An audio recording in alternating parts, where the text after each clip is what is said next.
Hi, namaste, namaste. Can you hear me? Sound is okay. Sound is okay. Good evening. Good evening. Good evening.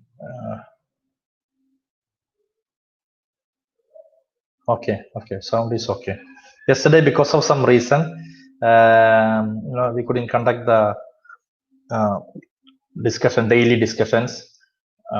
But don't worry, we will cover up. Yesterday's 2 hour, we will cover up within these coming days. Hope all of you are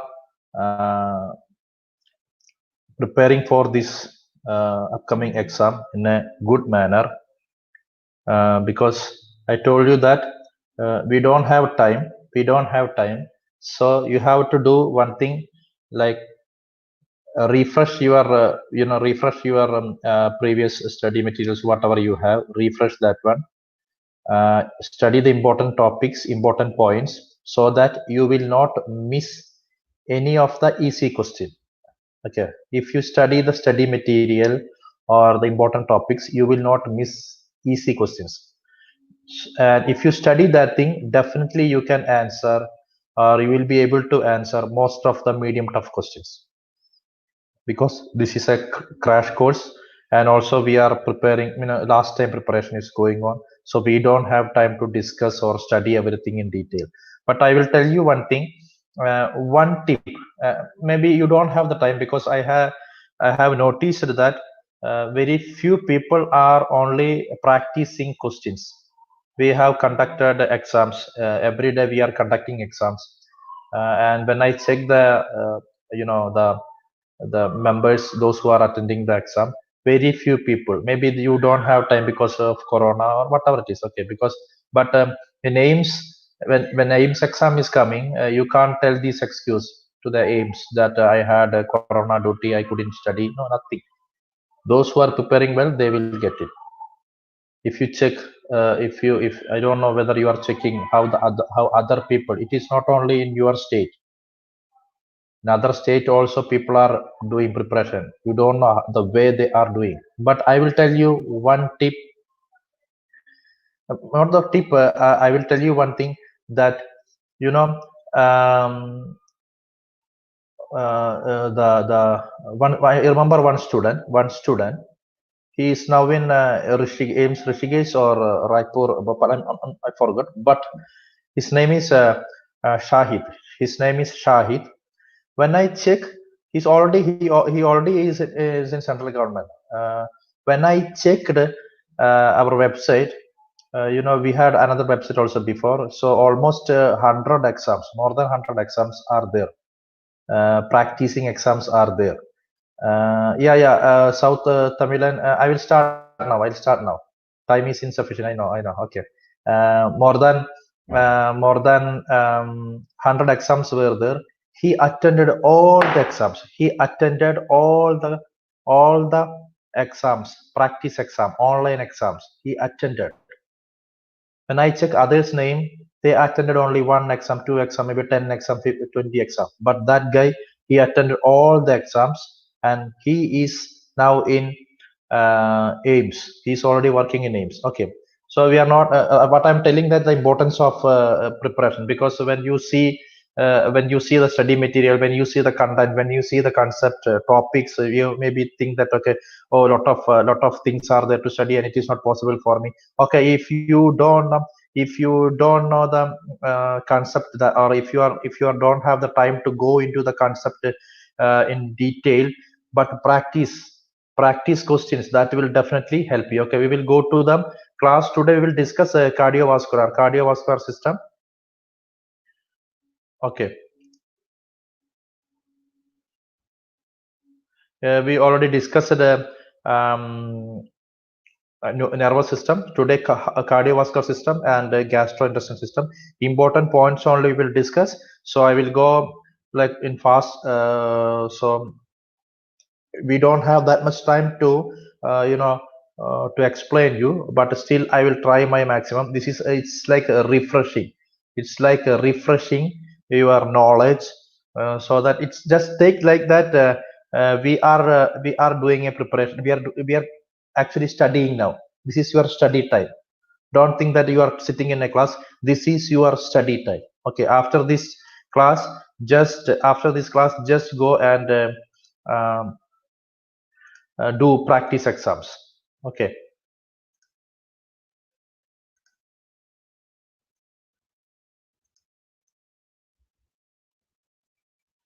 Heart. When it comes to heart, I will tell you three points. Just remember 300 gram weight. What is the weight of the heart? 300 gram. Very, very, very basic question. Very basic question. 300 gram is the weight, and you know there are three layers for heart. For heart, three layer: inner, middle, and outer layer. Inner, middle, and outer layer. We know that. And inner layer is called as endocardium. Middle layer myocardium. Outer layer epicardium. Always when you hear epi means outer. Okay, epicardium. And one question, a simple question they may ask you: endocardium is made up of starting endo, no? So you just write endothelial tissue. Endothelial tissue. Then myocardium is striated muscle fibers. Myocardium is made up of muscle fibers. What type of muscle fibers? Striated muscle fibers. These points just remember. Valves, you know that there are two atrioventricular valves. Okay, between atrium and ventricle. Okay, just remember the image of heart, atria and ventricles. Remember that. And there is two valves, simple things only. One thing they will ask you regarding tricuspid valve and a bicuspid valve. The other name of bicuspid valve is mitral valve. Other name is mitral valve. Between left atrium and left ventricle, you can see mitral valve. Okay, mitral valve. Okay, always I'm telling tricuspid. How you can remember tricuspid? When you say tricuspid, see tri, it's coming like a ri. Okay, tri. You can see ri. Tri, in there are ri. So remember that it is on the right, between the right atrium and the right ventricle. Okay. Then an important point, closure of valve. S1 sound and S2 sound. S1 and S2 sound. When AV valves are closing, S1. Remember, AV valves are closing, S1. Atrioventricular valves closing, S1. Then S2 is coming, closure of the semilunar valves. Okay. Then next, apical pulse, fifth intercostal space near left midclavicular line, where you will see the get the apical pulse. Cardiac cycle, if you see the cardiac cycle, you know that lot of things are there to study in cardiac cycle, but for exam purpose we don't have time. So exam purpose, the total time 0.8 cycle. Remember, this thing you have to by heart. I will tell you which one you have to by heart, which one you don't need to by heart. This one you have to by heart, 0.8.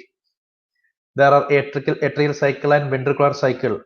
Atrial cycle and ventricular cycle. In systole phase, 0.1 second, diastole 0.7 second. See, we don't have the time to explain all those things.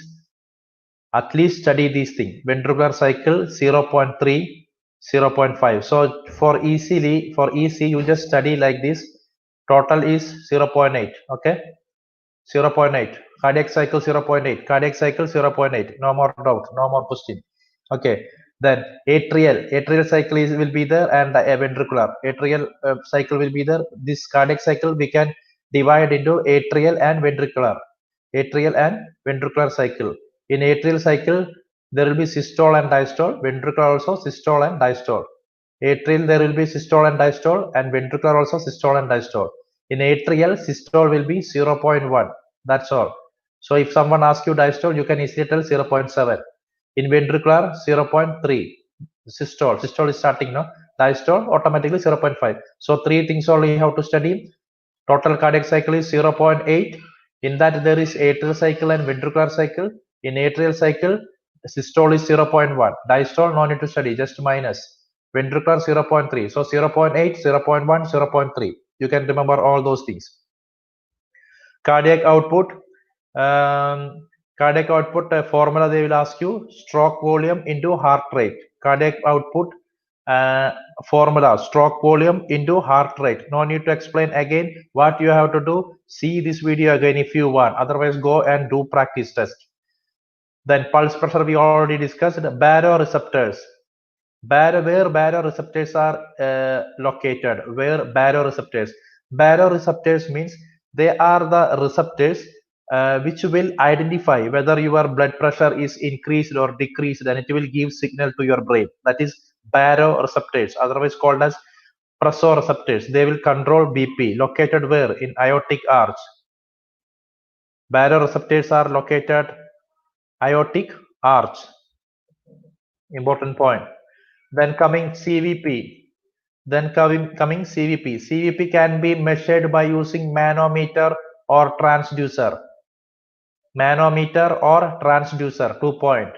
Okay, what is CVP? CVP means you are assessing the blood pressure. You are assessing the blood pressure directly. Direct measurement of blood pressure present in the right atrium and vena cava. What is CVP?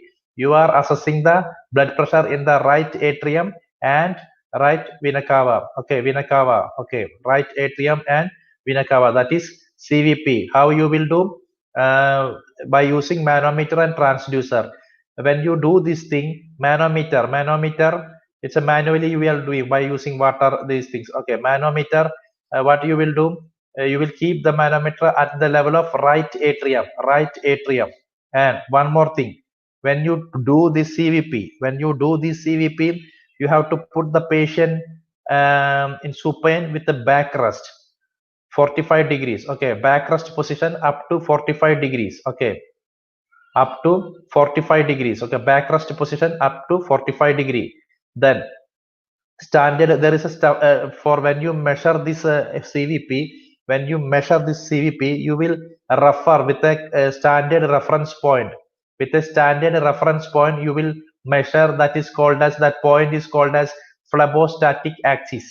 Phlebostatic axis. When you hear this one, phlebostatic axis is related to CVP. That is the standard reference point of phlebostatic axis. And what is the position? We'll put the patient on supine with the back rest.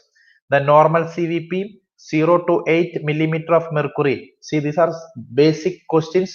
If they ask, these are easy questions. If they ask, don't miss it. 0.8 millimeter of mercury.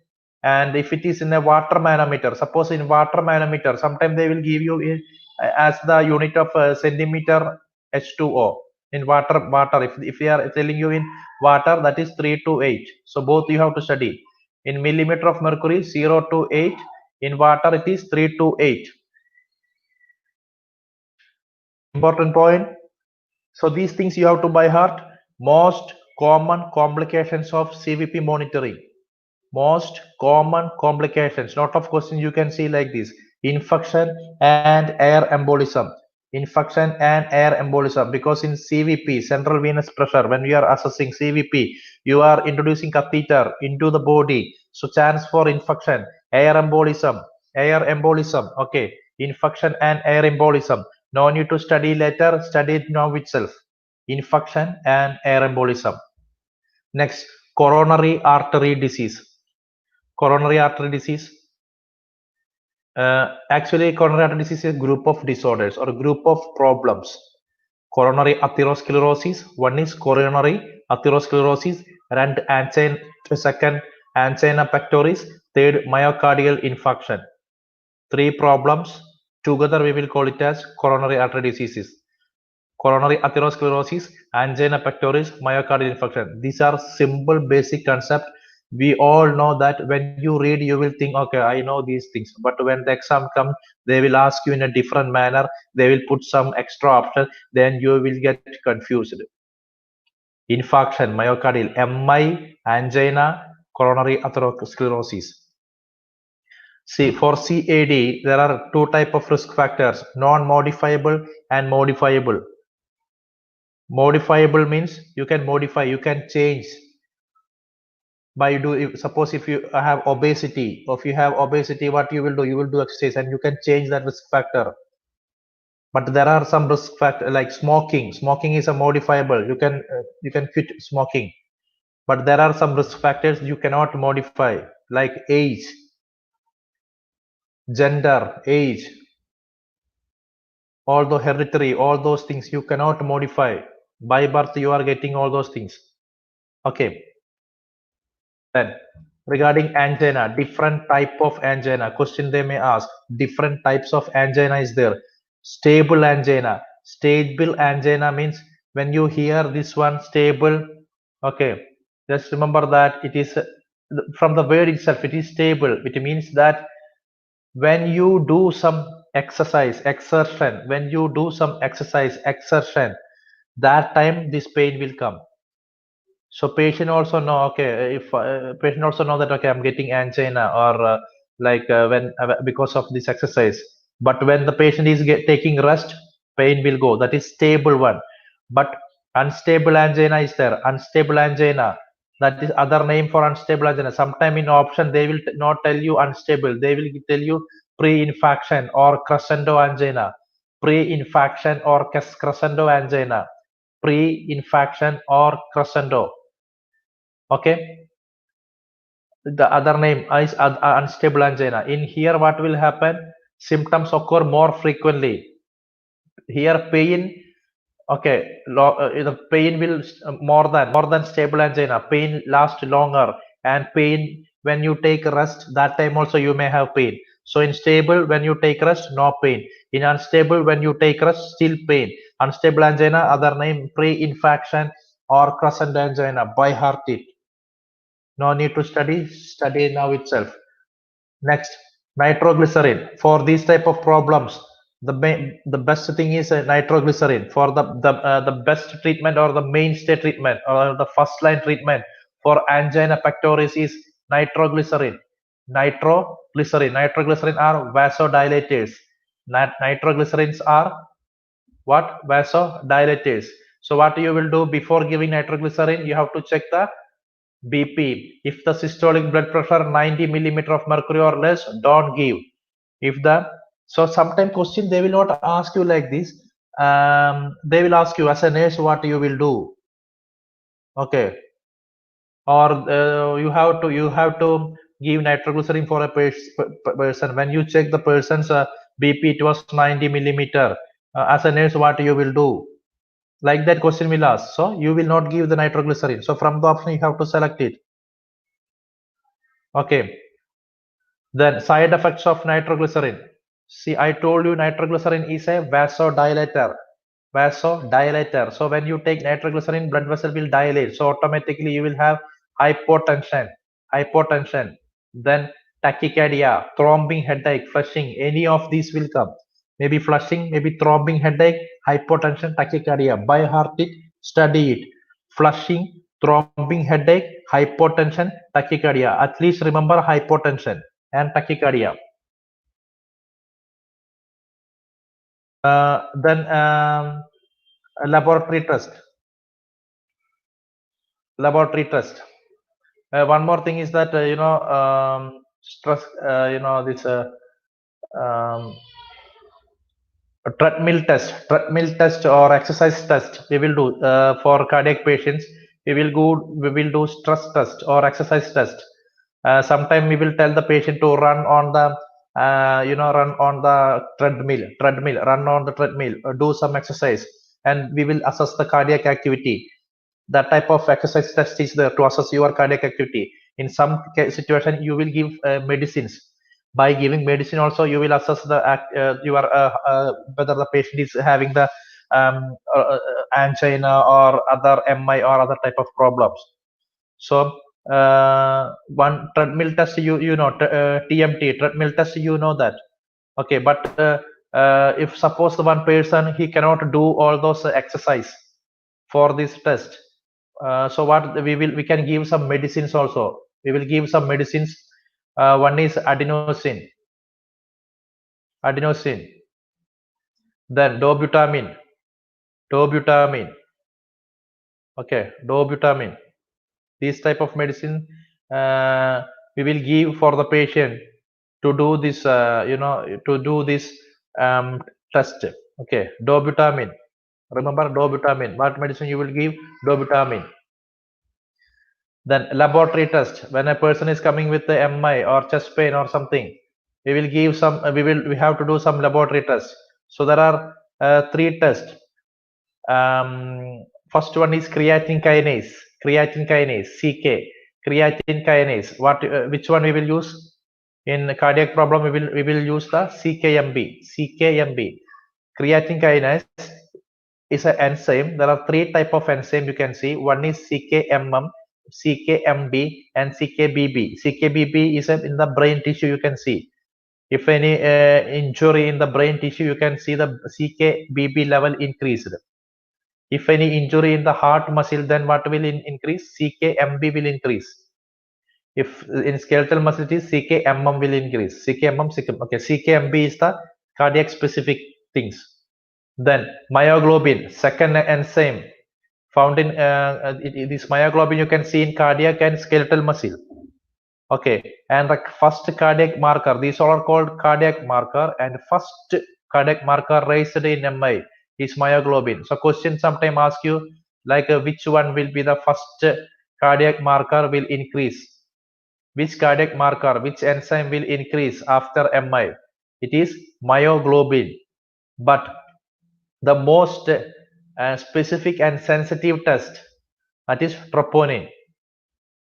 Okay, for MI, when someone is having MI, the most important or specific or sensitive test is troponin. We have to check troponin.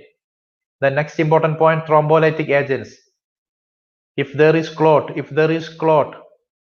we can give thrombolytics. Thrombolytics means it will break the thrombus. It will break the clot. Example, streptokinase, alteplase. So, what you have to remember, thrombolytics must be administered within 30 minutes. 30 minutes. Remember 30 minutes from the time patient arrives in the emergency department.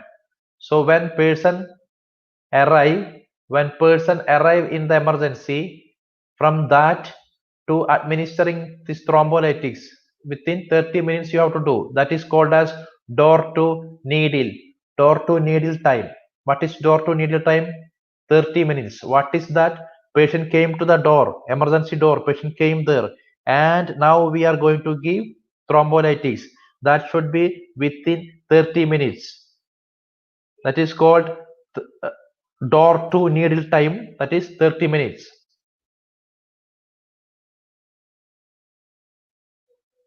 Next one thing, percutaneous coronary intervention, PCI. Percutaneous coronary intervention, PCI. That should be done less than 60 minutes. Here we call time is muscle, which means that door to balloon time. Okay, so PCI, when patient came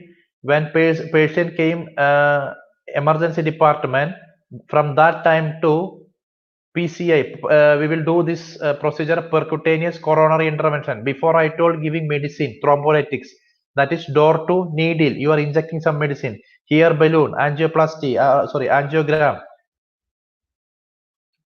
Okay, door to balloon time, that is 60. Okay, this is called 60. Don't get confused. Then in acute MI, the analgesic choice is morphine sulfate. Morphine, we will give morphine.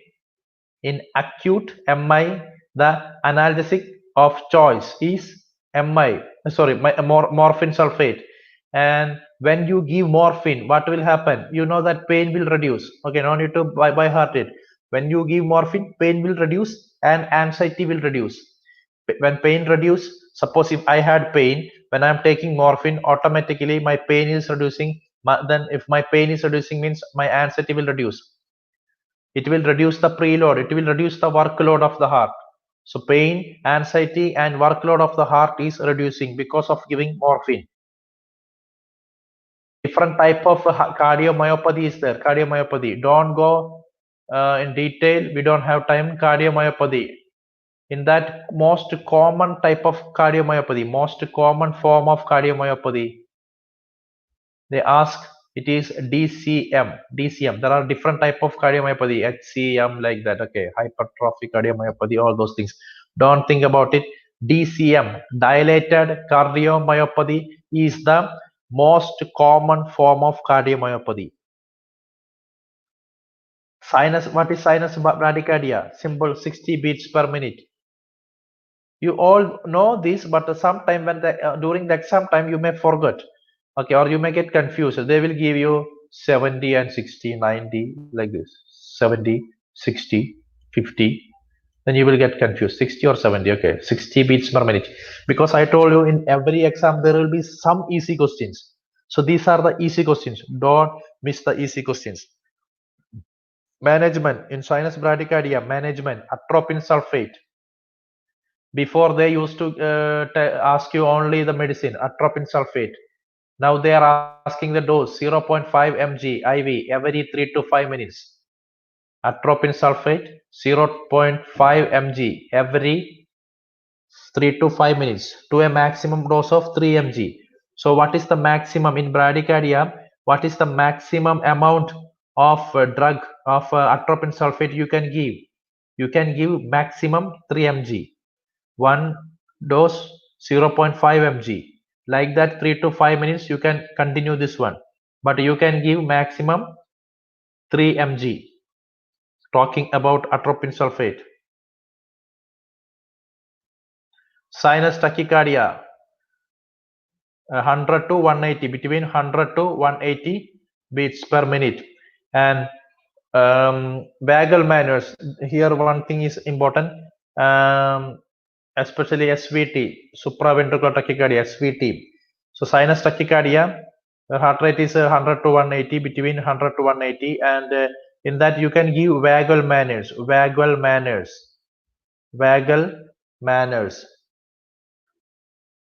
So how you can give this vagal manners? Because you are going to stimulate vagal nerve. You are going to stimulate vagus nerve. Okay, so you can do it by carotid massage. How you will do? You can do one thing is you can do carotid massage.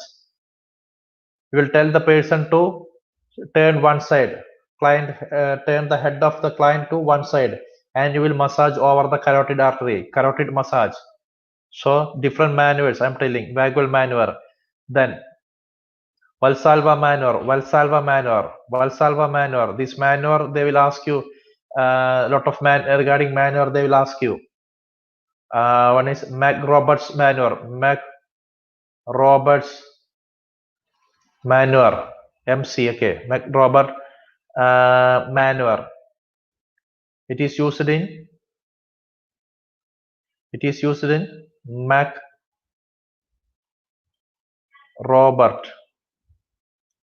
maneuver is used in which condition? In which situation?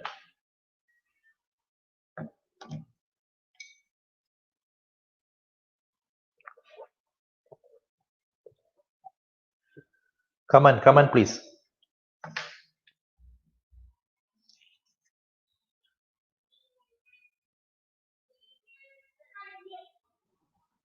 If you have done our exam practice or exam which we conducted, you could have answered this one.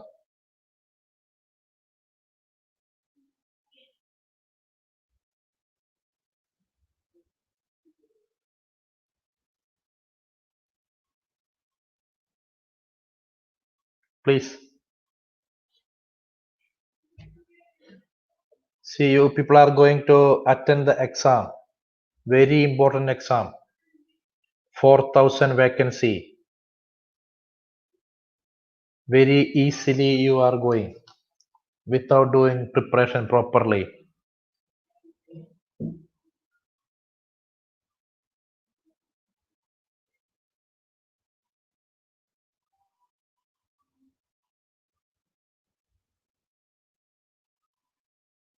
In shoulder dystocia, when shoulder dystocia means what? Okay, when we will discuss OBG, we will discuss this one, shoulder dystocia. Like when person is having a problem to deliver shoulder, when baby's shoulder is not coming outside, shoulder dystocia, we will use this McDobert manner. But here now I am talking about a Valsalva manner.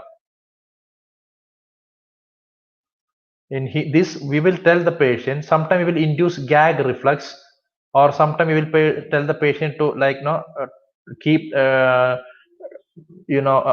bear down. Bear down means it's like straining. We will tell the person to blow. You will tell the person to you will close the mouth of the person, then tell the person to blow. Okay, like that we were doing Valsalva manner. By doing a gag reflex or telling the patient to bear down. Bear down means straining. It's like straining. They have to do straining. Or sometimes we'll tell the person to blow, like close their mouth, then like this, blowing. Okay, that is bear down, Valsalva manner.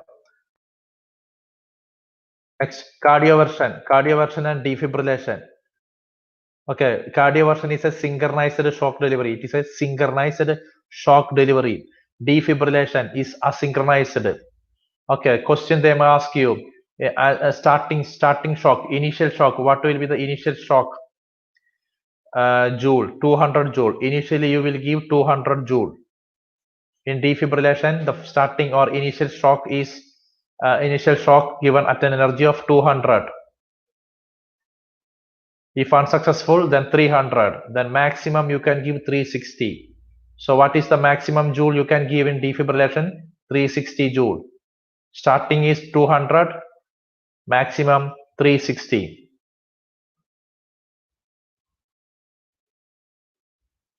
Myocarditis, simple inflammation of the myocardium. But the question they will ask you, gallop rhythm or pulsus alternus. Gallop rhythm and pulsus alternus. Pulsus alternus means alternative strong and weak beats are coming. Okay, so in myocarditis you can see gallop rhythm and pulse alternus. They will not ask you what is myocarditis. They will ask you this thing. Gallop rhythm or pulse alternus can be seen in myocarditis. What is endocarditis? Endocarditis is inflammation of the endocardium. Simple, inflammation of the endocardium.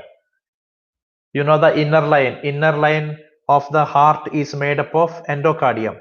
So if there is any inflammation, you can call it as endocarditis. Two things you have to, and in IV drug usage, you can see this endocarditis. Two things you have to remember: Osler's node, Janvey lesions, Osler's nodes, and Janvey lesion. Maybe it is very difficult to remember. What is that Osler's nodes and Janvey lesion? Just remember three things: endocarditis. One is seen in IV drug usage. Then Osler's node and Janvey lesion. It is a Janvey lesion means it is seen on the earlobe, toes, nose, all those things. Okay, nose, toes, earlobes. There you can see hemorrhagic lesion. Reddish lesion on hand, finger, and toes. Osler's nodes, Osler's and Janvey nodes. Then deep vein thrombosis. Okay, deep vein thrombosis, DVT, deep vein thrombosis. Simple question they used to ask, that is Homan sign, positive Homan sign. In DVT, you can see positive Homan signs. What is Homan signs? We'll tell the person to Homan signs or dorsiflexion sign. Homan sign or dorsiflexion sign. When you do dorsiflex of the foot, when you do the dorsiflexion of the foot, patient will have calf pain. That is Homan signs. Sometime question they will ask you like what is the in positive Homan signs can be in positive in DVT, or in DVT what type of which sign can be seen? Homan sign. And sometimes they will ask you what is Homan signs or other name, that is dorsiflexion sign. Sometimes they will ask you explain about the Homan sign. So calf pain at dorsiflexion. And next, sometimes they will show you the picture of the assessment. When doctor is assessing Homan sign, they will show you the picture and the image in image based. So just check how they are doing the Homan sign. Burger's disease, just study its other name, thromboangiitis obliterans. Okay, thromboangiitis obliterans. Very difficult to remember, but just in your mind, when you hear in option Buerger disease, and when you see these difficult word thromboangiitis obliterans, like that difficult word, connect it. Next, aortic aneurysm. What is aortic aneurysm?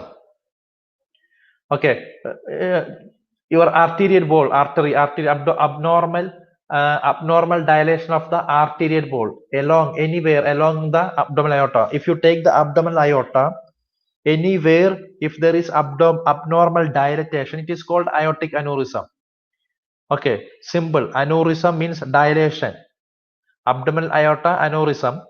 Okay, then here you have to, the important thing is that you can see prominent pulsating mass in the abdomen at or above umbilicus. So above umbilicus or on umbilicus, you can see prominent pulsating mass. That is a sign of abdominal aneurysm.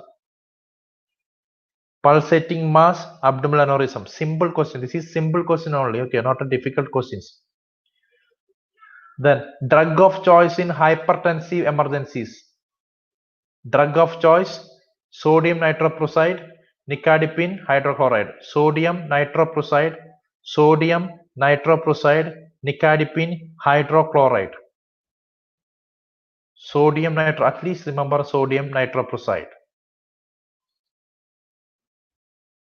Beta blockers, any medicines, you just remember like that, any medicine ending with LOL.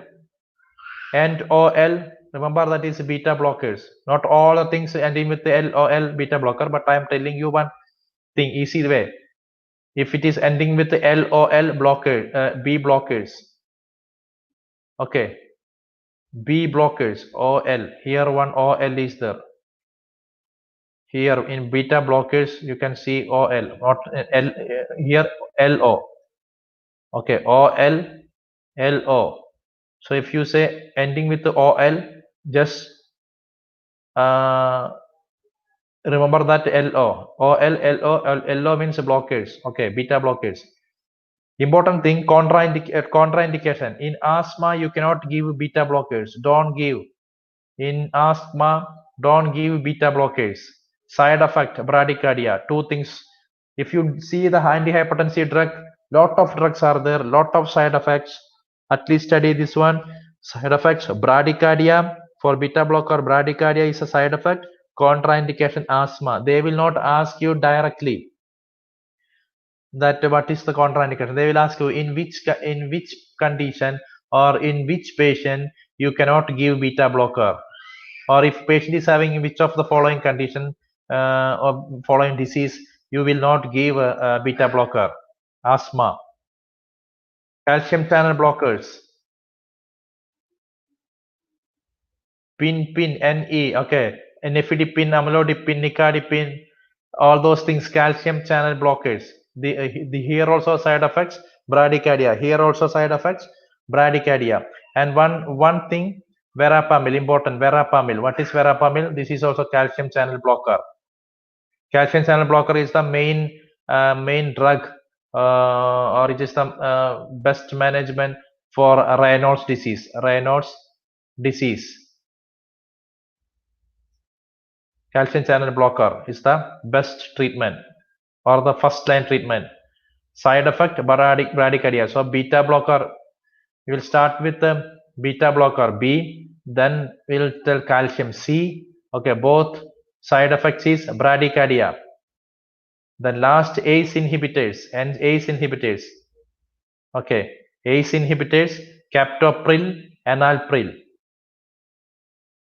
Side effect dry cough. Side effect dry cough. So I told you only 3 things. Bradycardia is one side effect.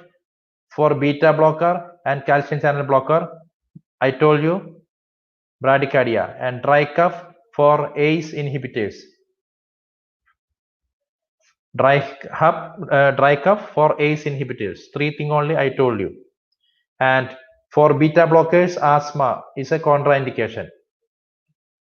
ECG changes regarding ECG. Classic ECG changes in MI. Classic ECG changes in MI. Classic ECG changes in MI. T wave inversion, ST elevation, abnormal Q wave. Okay, T wave inversion, ST segment, ST elevation, and abnormal Q wave. These are the classic ECG changes. If T wave inversion is there, we can tell ischemia. Ischemia, I think you know the difference between ischemia, injury, infarction. Okay, first ischemia will be there. In ischemia, you can see T wave inversion. In injury, you can see ST elevation. In infarction, you can see abnormal Q wave. Very, very important. Okay, before I was discussing angina, I told about 2 angina. I will give you 2 more angina. One is silent angina, very easy to study. Silent angina, it means that in ECG only you can see the changes. Patient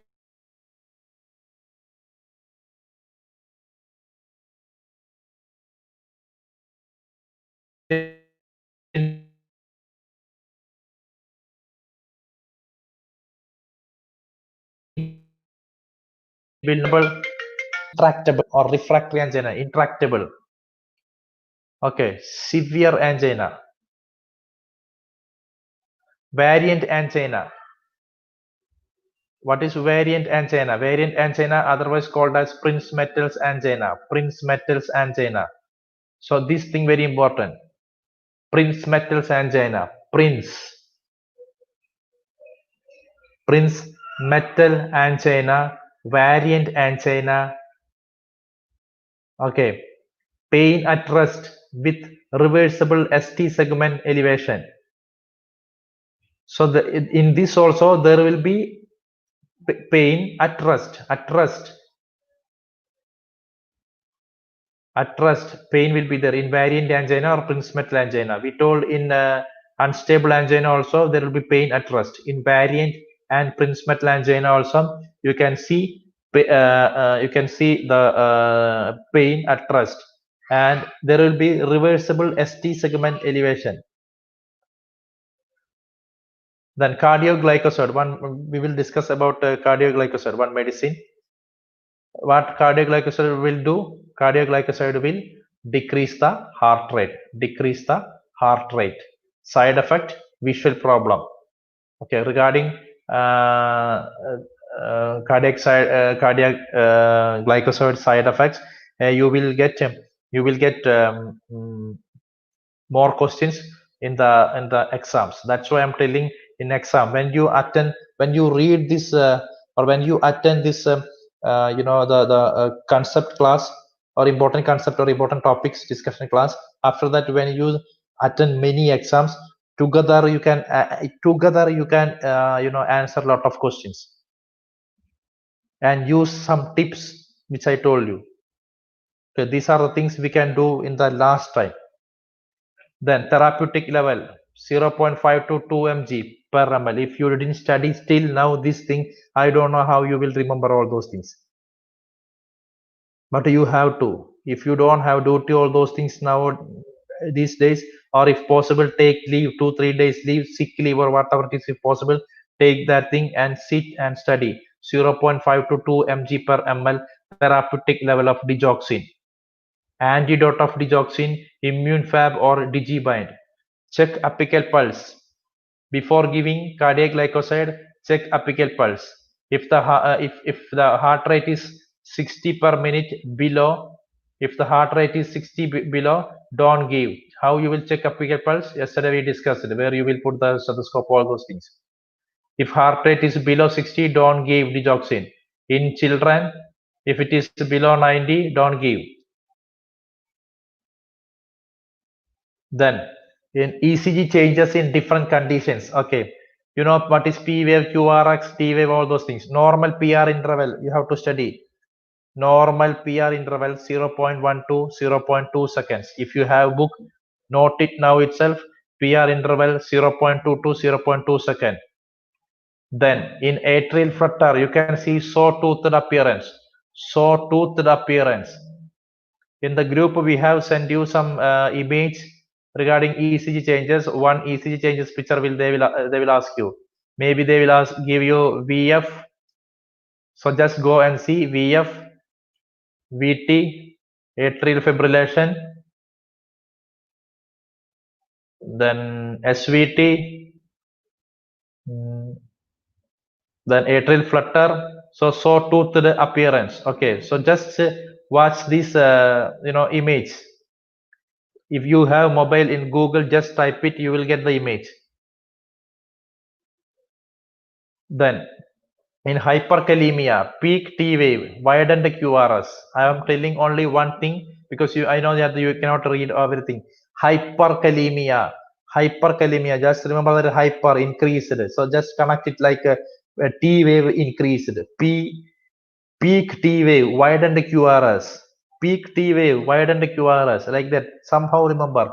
I'm not telling you to study all those things, but study hyperkalemia, peak T wave, widened QRS. This thing we discussed the Raynaud's disease. Main thing is calcium channel blocker. We have to give calcium channel blockers. Main management. Then you can give also nitroglycerin ointment. Then heart failure. Right side heart failure. Right side and left side. Sometimes your right side heart will get failed, and sometimes left side. If it is left side is failure is occurring, then you can see a lot of respiratory problems, breathing difficulty, dyspnea, all those things. Left side, because lung is on the left side. Here the lung on the left side of the heart is connected with the lung, so you can see a lot of respiratory problems. If right side is affected, edema, fluid overload. If right side is affected, edema, fluid overload. They will not ask you like these questions. In question, you have to read and you have to understand. One person is coming to the emergency with a complaint of fluid overload or edema. In which side of the heart would be failed in that patient? Or one nurse is assessing and she finds there is edema and fluid overload. Like that they will ask you. So like that you have to identify. They will not directly ask you all those questions. Nowadays in Aims, leave ESI and railway, they will ask you more and more direct question. But in Aims, they will ask you the questions will be little bit lengthy. But if you read it, you can make it into short. If you read it, you can make this as short. Like when you read it, you can find that they are asking some specific things only. Maybe the question will be very lengthy. So you should, if you are reading lot of questions easily, especially if you are practicing in online, because I told you when you read in book and when you practice, difference is there. Okay, leave it. Cardiac tamponade. Okay. In cardiac tamponade, what is happening means your heart is, there is a covering, pericardium. Okay, pericardium, the covering. There is a pericardial layer. So in that thing, this is your heart and this is the layer. between there is effusion, pericardial effusion is occurring. So when there is pericardial effusion, these fluids will compress your heart. It will compress your heart. Okay, there will be a compression will be there. So there will be hypotension, jugular venous distension, and muffled heart sound. Because when the heart is compressed, no more fluid will go into the heart, because heart is compressed. No more space inside the heart. So no more fluid is coming into your right atrium. There is a block. So all the fluid will be accumulated. So you can see jugular venous distension. And because no blood is coming to your right atrium, so through your aorta also, no more blood will go. So blood pressure will down, blood flow down, blood pressure will down, hypotension. Then muffled heart sound. All these things together called as Beck's triad. They will tell you which of. Sometimes they will ask you the components in the Beck's triad: hypotension, jugular venous distension, muffled heart sound. Sometimes they will ask you muffled heart sound can be seen in cardiac tamponade. So when you remember cardiac tamponade, just remember this thing: one heart is compressed. So heart is compressed, so no more fluid is going into that. So all the fluid are accumulating in inferior vena cava, superior vena cava. Fluid are accumulating, so that vein distension, jugular venous distension. Because no fluid is coming into your heart, no more blood supply through aorta, hypotension, and muffled heart sound. Because your heart is inside because lot of pericardial effusion, fluid inside your heart is come like that. You remember muffled heart sound. Beck's triad, Cushing triad, Beck's triad, lot of triad. Okay, we will discuss regarding respiratory system. In respiratory system, we'll discuss a larynx. Sorry, all those things. Trachea is called as windpipe, 10 to 12 centimeter. I know you cannot remember these things, so forget it. Trachea divides at the level of T5. Trachea divides at the level of T5, called as carina, C-A-R-I-N-A. Then right bronchi is 2.5 centimeter, left bronchi is 5 centimeter. Okay. Right lung and left lung. If you see the right lung and left lung, in right lung, there will be 3 lobes. In right lung, there will be 3 lobes. Right lung is big, 700 gram. But left lung is small, because in left side there is heart. There is heart also. So the left lung is small, because left lung has to accommodate heart also. I mean, a left lung is, the just left side of your chest cavity has to accommodate your heart and lung. So left lung is small. Only 2 lobes you can see, but in right lung you can see 3 lobes. 3 lobes. Suppose this is a heart. Okay. 3 lobes. 1, 2, 3. Where you can see on the right side. If there is 3 lobes, how many fissure you can see? Fissure means cutting. 1 cutting and 2 cutting. So 2 fissure, 3 lobe. In left lung only 2 lobe. 1 lobe, second lobe, means 1 cutting only, 1 fissure only, and heart is there, so cardiac notch is present. Major muscle of respiration, yesterday we told diaphragm. Nerve supply to the diaphragm, phrenic nerve. Tidal volume, if you see this thing, tidal volume, inspiratory reserve volume, all those things, too much. So at least study tidal volume 500, vital capacity 4500, total lung capacity 5800.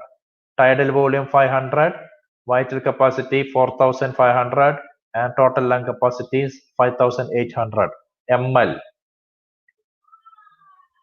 I told you major muscle for respiration is diaphragm. There are other muscles also for helping, that is sternocleidomastoid muscle. Sternocleidomastoid muscles Pectoralis muscles. Other muscles name, if you can remember, study. Otherwise, forget it. But sternocleidomastoid muscles is a accessory muscle of respiration. Next, COPD. COPD, it include chronic bronchitis. COPD means it's a conditions which include chronic bronchitis and emphysema. Maybe chronic bronchitis, maybe emphysema. Okay. In these chronic bronchitis people, they are obese patient. Obese patient. They are called as QUITRES. They are called as blue bloaters. Obese patient, because when they do something, when they do some activity, they will feel fatigue because no more oxygen in their body. They are not, whatever oxygen you are giving, these oxygen will not reach their body. So they will sit somewhere. Easily they will sit somewhere, because if they do work or something, they will get, breathing difficulty. That is we called QUITRES. Quit. They don't want to do anything. Quit. They don't want to do any struggle or anything for getting oxygen. They are sitting, because if they reduce their activity, their amount of oxygen needed will be less. Blue bloaters. Emphysema, they are called as fighters. They will try for they will try for oxygen. They will try for oxygen. Like they will try to do maximum breathing, and they will sit in a tripod position. Barrel shaped chest you can see in emphysema. Pink puffers. They are otherwise called as pink puffers. Just remember, pink for emphysema, blue for chronic bronchitis. Risk factor for COPD. Lot of risk factor is there, smoking, all those things. And one is alpha-1 antitrypsin deficiency. Alpha-1 antitrypsin deficiency. Maybe if the question is coming, maybe you will remember, okay, alpha-1. Only doubt you will have that time, alpha-1 or alpha-2. Because I told you this thing, so you will think, okay, somewhere I have heard this word. But in the option there will be alpha-2 and alpha-1. So it is alpha-1. Flyer chest, all all those things we discussed yesterday. Intercostal drainage we discussed. Then pulmonary tuberculosis, TB, Mycobacterium tuberculosis. All people know that. It is a droplet infection. Next thing is, it is aerobic and acid fast bacteria. Acid fast and aerobic. You can see night sweat, low grade fever, non-productive cough. In TB I'm talking. Next question you have to study tuberculin skin test. Tuberculin skin test or MANTOUX test. All people know that. What we are injecting, that is important. We are injecting tuberculin bacillus extract. Okay, tuberculin. It's called tuberculin. This is an extract. We are extracting this from the tuberculin bacillus. We are extracting that thing. It is a purified protein derivative. This is extracting from tuberculin bacillus. Okay. How many unit? It's a 5 unit. 5 tuberculin unit. Not your insulin unit. This is 5 tuberculin unit or 0.1 ml. So how many ml? 0.1 ml or 5 tuberculin unit. TU, tuberculin, there is tuberculin syringe, tuberculin unit. Where you will inject into the intradermal. It's an intradermal injection. Inner aspect of the forearm, approximately 4 inches below the elbow. I know all those things you can't remember, but remember, you know that on the forearm, inner aspect of the arm, that 5 tuberculin unit, tuberculin bacillus extract or purified PPD. Then next is how test result 48 to 72 hours. 48 to 72 hours after that, you will give a intradermal injection. Then after that, you will check the result 48 to 72 hours. And if it is 50 millimeter, you will check the size of the induration means after giving injection there will be skin changes, that's called induration. Okay, so if it is 50 millimeter, it is positive. In normal people I am talking, in normal people 50 millimeter. Suppose if for a IV drug abusers it is 10 millimeter. If 10 millimeter also we will tell positive. If HIV patient, in HIV patient, if the size of the induration is 5, we will tell positive. So HIV 5 positive. IV drug abusers and in health workers also 10 millimeter positive. But normal general people 50 millimeter. What is the confirmatory test for TB? It is sputum culture. You have to do the sputum culture, confirmatory test. Then some occupational disease. These are the occupational disease. I can call occupational disease. Due to cotton dust, cotton dust. When somebody is getting lungs problem, we call it as byssinosis. Then coal dust, black lung or anthracosis. Due to sugarcane dust, bagosis. So cotton, bis, sugarcane, bag. Just like that you remember. Cotton dust, byssinosis or byssinosis. I don't know how to pronounce that. Sugarcane dust, bagosis. Okay. Swine flu. What is the causative organism? All know. Swine flu, H1N1. Swine flu, H1N1. Incubation period 1 to 14 days. Transmitted from pig. Medication, Tamiflu or oseltamivir. OSE, oseltamivir. This is the the first choice in swine flu. OSELTAMIVER. Okay, you can see a lot of medicines ending with the vir. Acyclovir in option, you can see acyclovir, all those things. But here the answer is OSELTAMIVIR.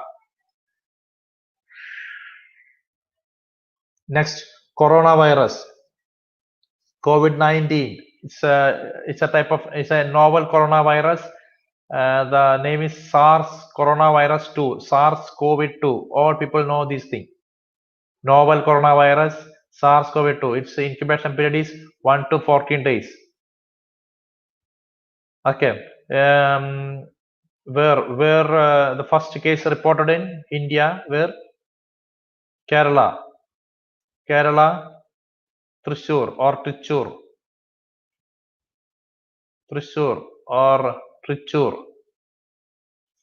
When? January 30. You will we will try to give you more questions, because one question is definitely from corona will come. Which company is going to produce the corona vaccine in India? I'm telling, in India, which company is going to produce coronavirus vaccine? Then the application which we install in if somebody is positive or somebody is infected, we will install one application, that application name. So those of things we will give later. Okay, you can refer now itself, or later we will give you as a some points regarding corona. Okay.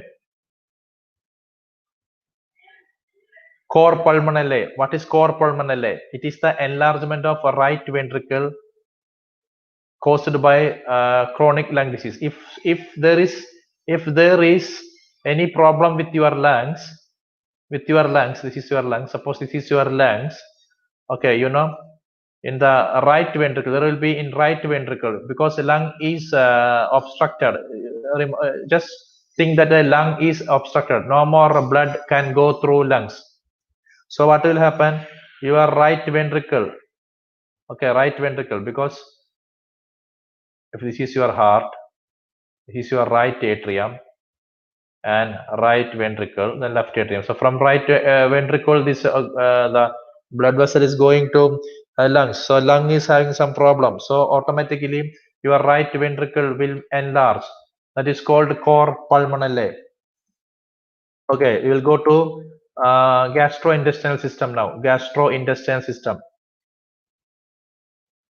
Salivary glands secrete ptyalin, one and same name, ptyalin or salivary amylase.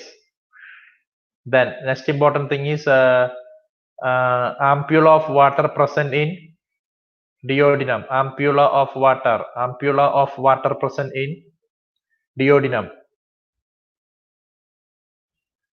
Then pancreas, islets of Langerhans. There are alpha cells and beta cells. Alpha cells and beta cells. Okay, alpha cells secrete glucagon, beta cells secrete insulin.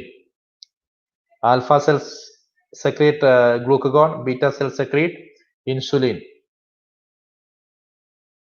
GERD, elevate the head and complication is Barrett's esophagus.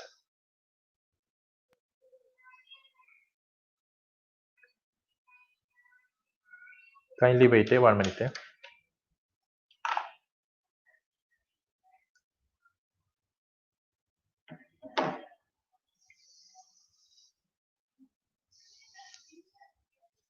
Now we are discussing a lot of things. I know, you people, maybe you cannot follow this thing, maybe you forget, but at least when you hear all these words, maybe it will help you during the exams, because last time preparation.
Okay.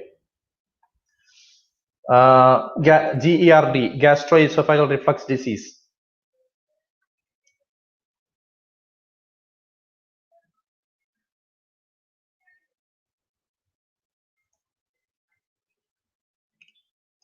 Heartburn is the common symptom of GERD, and Barrett's esophagus is the complication. Cialdinitis, inflammation of the salivary gland, Cialdinitis. Peptic ulcer, what is peptic ulcer? An ulceration in your stomach, duodenum, esophagus. Together we will call it as peptic ulcer. Okay, peptic ulcer means anywhere. Maybe the ulcer is in the esophagus, maybe in duodenum, maybe in stomach. The common types are duodenal ulcer and gastric. Commonly you can see in duodenum and stomach. Risk factors: gram-negative bacteria, H. pylori. I told you gram-negative. H. pylori bacteria is a gram-negative bacteria. Okay.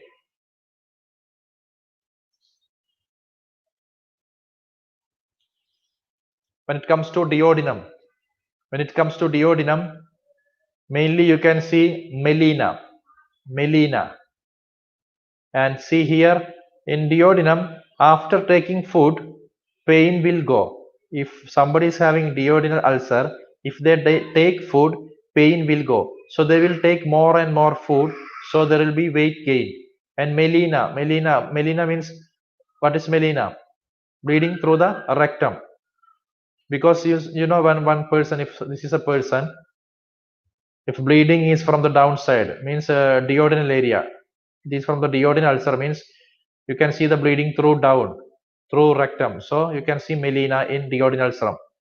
But in gastric ulcer means if there is a bleeding or ulcer is in the stomach somewhere up, so you can see the bleeding through mouth. Hematemesis you can see. In gastric ulcer, because in gastric ulcer weight loss will be there, because after taking food patient will have pain. After taking food pain is coming, so patient will not take food, so weight loss will be there and hematemesis will be there. Management: esophagoduodenostomy or esophagoduodenostomy. Okay, total gastrectomy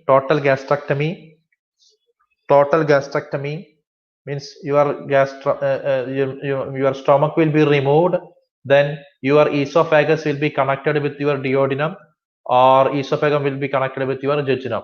Okay, maybe jejunum, maybe duodenum, esophagus will connect. Total gastrectomy. In total gastrectomy, complication is dumping syndrome. Complication. Then another one is Billroth 1 and Billroth 2. What is Billroth 1? Billroth 1 means partial removal of the stomach. So stomach partially we will remove, then it will attach with the duodenum. Okay, partial removal of the stomach and attaching with the duodenum means Billroth 1. Gastroduodenostomy. Gastrum, stomach, after the duodenum coming, no? So suppose if you hear gastroduodenostomy means just remember that this is the first surgery. First surgery means Billroth 1, like that, remember Billroth 1, because gastrum, stomach is part of stomach is removed and connecting with the duodenum. Billroth 2 means part of the stomach is removed, not a whole stomach. Part of the stomach is removed, then remaining part is attaching with the jejunum. Okay, that is Billroth 2. So gastroduodenostomy, easily you can remember. Gastro, part of the stomach is removing, but a part, and connecting with the jejunum. That is 2. Second. Okay. Complications. Okay. Dumping syndrome is the complication. Okay. Rapid emptying of the gastric. So dumping syndrome is the complication of the surgical management. Then, if there is a dumping syndrome, there will be abdominal cramping will be there, and you can hear there will be borborygmy. Borborygmy means loud sound, hyperperistalsis. So when you hear this word borborygme,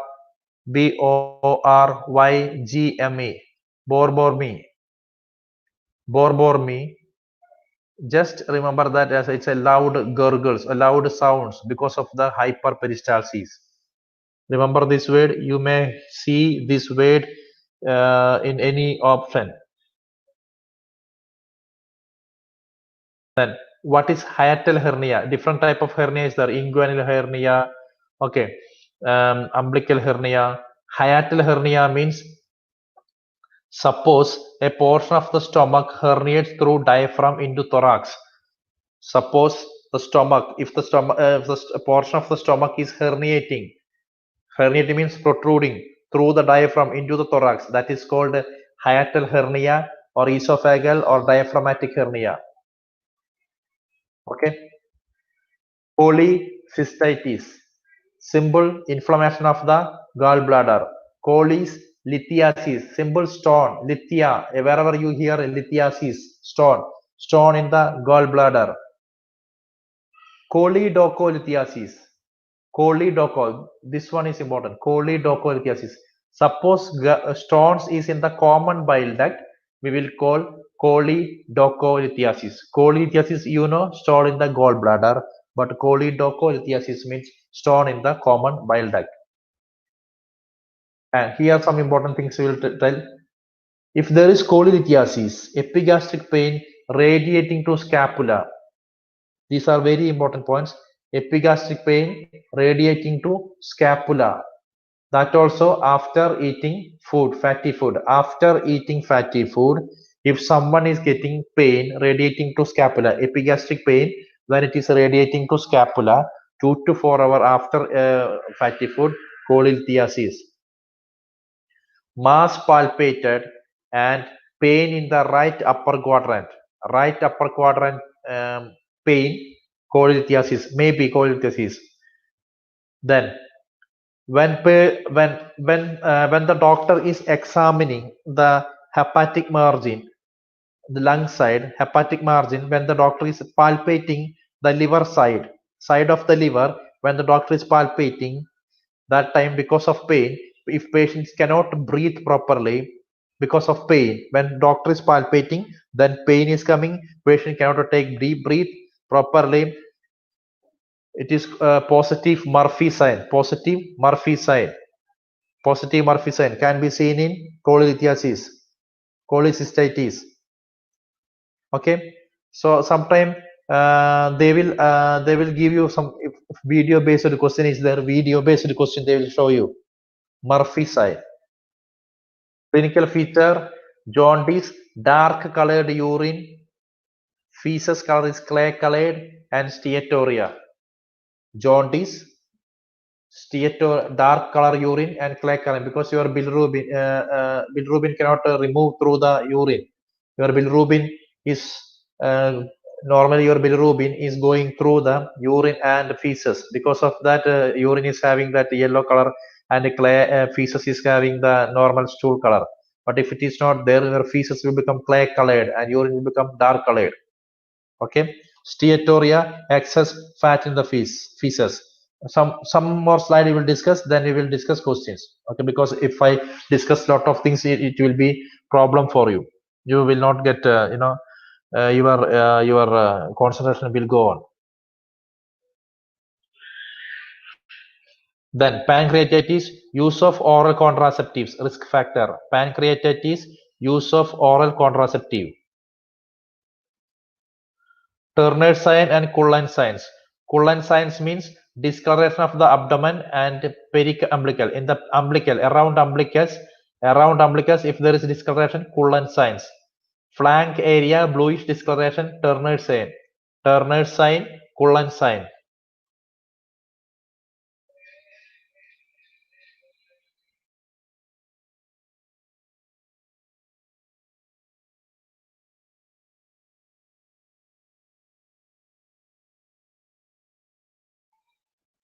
Okay, now we will discuss some questions. When we will discuss some points also. Tomorrow also we will take some topics from the medical surgical. Then we can discuss questions also.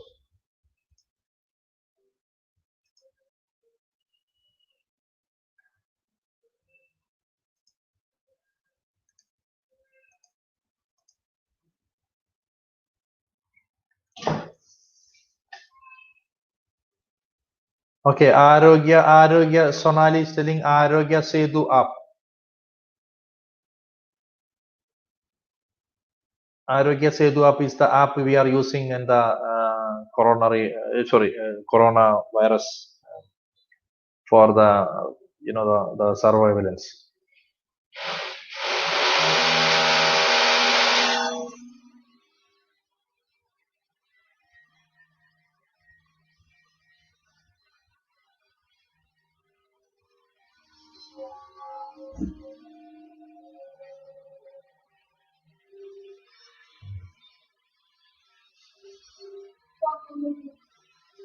അപ്പുറത്തുനിന്ന് work ചെയ്യണ്ട കുടിക്കുക drill ചെയ്യുന്നതാ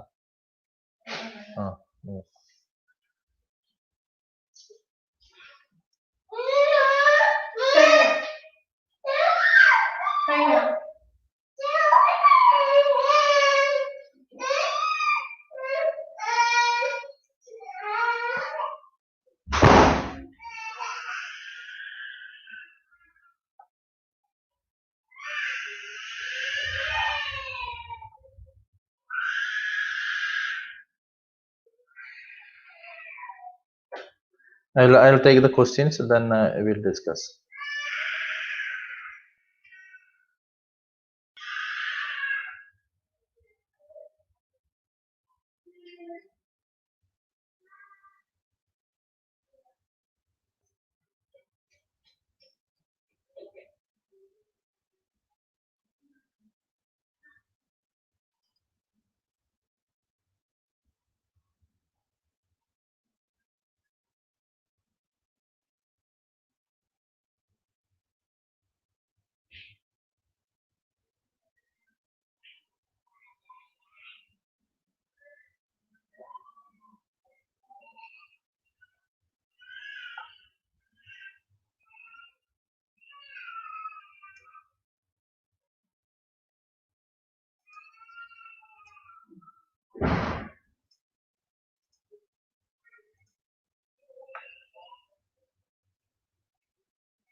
Okay, question is a patient with the dumping syndrome should be given. A patient with the dumping syndrome should be given high protein, high fat, low carbohydrate diet.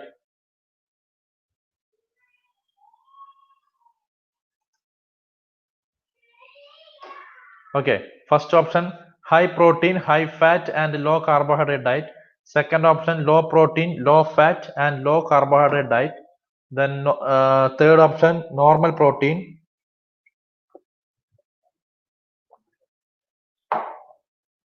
Normal protein, high fat, and high carbohydrate diet. Then last one low protein, low fat, low carbohydrate.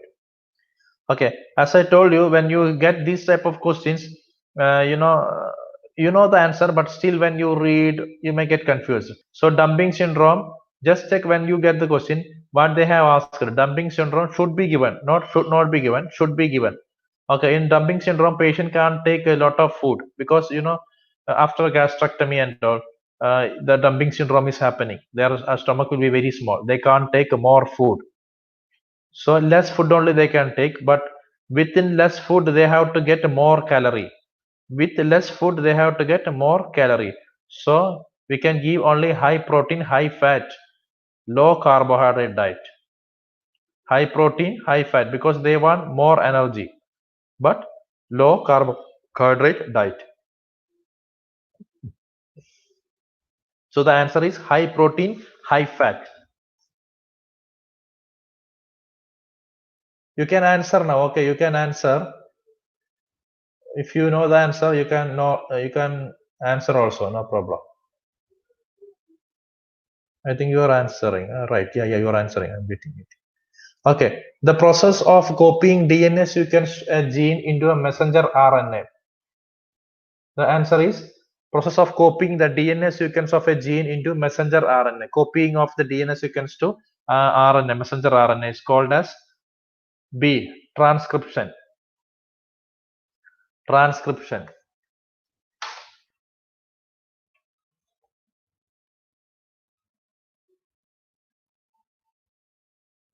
Then, most commonly affected heart valve in RHD. RHD means rheumatic heart disease. Most commonly affected heart valve in RHD.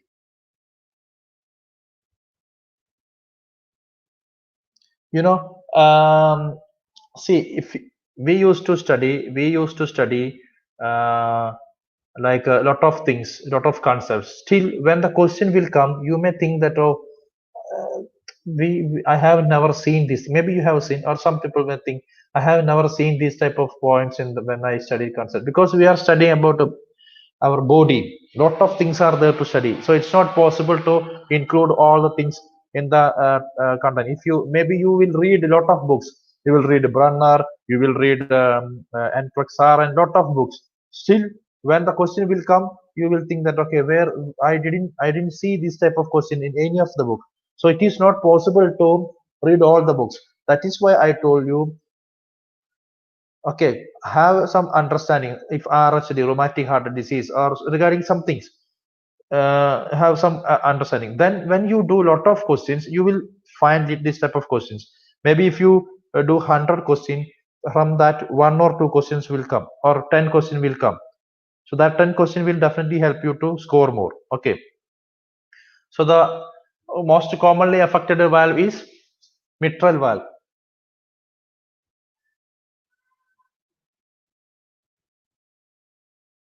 Which patient should receive calcium from non-dairy sources? Non-dairy sources. Which patient should receive calcium from non-dairy sources? So simple is that in which patient here, which patient can't take dairy sources? Because from dairy means what? Milk product, cheese, milk, all those things. So that people only from that we will get calcium. From that we will get calcium. If you are not taking that thing, you will not get a calcium. So for getting calcium, we have to use some non-dairy sources. So which person? Answer is lactose intolerance. Okay, Same time, we will see one thing regarding this phenylketonuria. Okay, phenylketonuria. The answer is lactose intolerance, but I will discuss something regarding phenylketonuria. And gout, you know, gout, no? What is gout? Accumulation of uric acid. Okay, what is the drug given?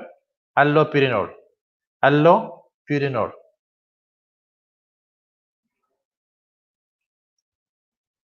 Okay, we will discuss regarding phenylketonuria.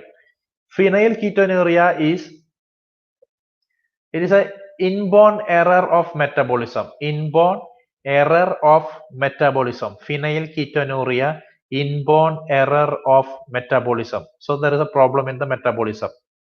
Okay. What is happening means the amino acid phenylalanine. Amino acid phenylalanine. Okay. Amino acid phenylalanine. Phenylalanine. Okay, this amino acid. Okay, so there is a problem in the metabolism of phenylalanine. Okay, phenylalanine. Okay, phenylalanine. I think my typing is or something. Phenylalanine. Okay, so there is a problem in the metabolism of this amino acid, phenylalanine. Okay, phenyl. So starting is phenyl. So problem is with the phenyl. Okay. So it will this is the main problem. So what will happen? There will be a seizure, intellectual disability, because it will affect your brain. Seizure, intellectual disability, all those things. Inborn error of metabolism is very, very important. Okay. Which of the postoperative instruction following tonsillectomy is incorrect?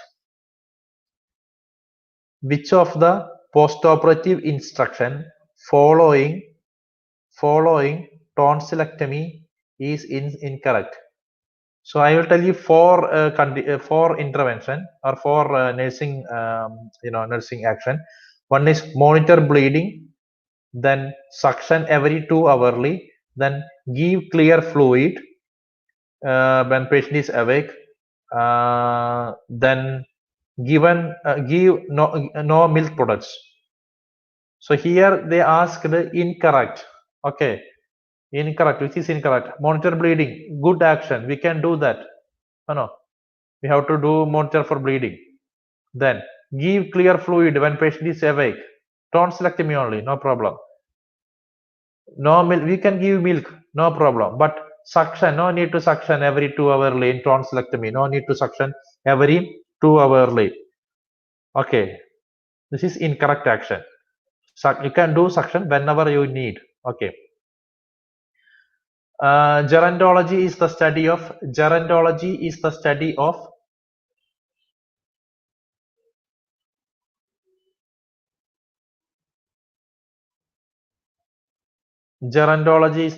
of aging, old age, aging. Normal adult hemoglobin contains. Normal adult hemoglobin contains. Normal adult hemoglobin contains.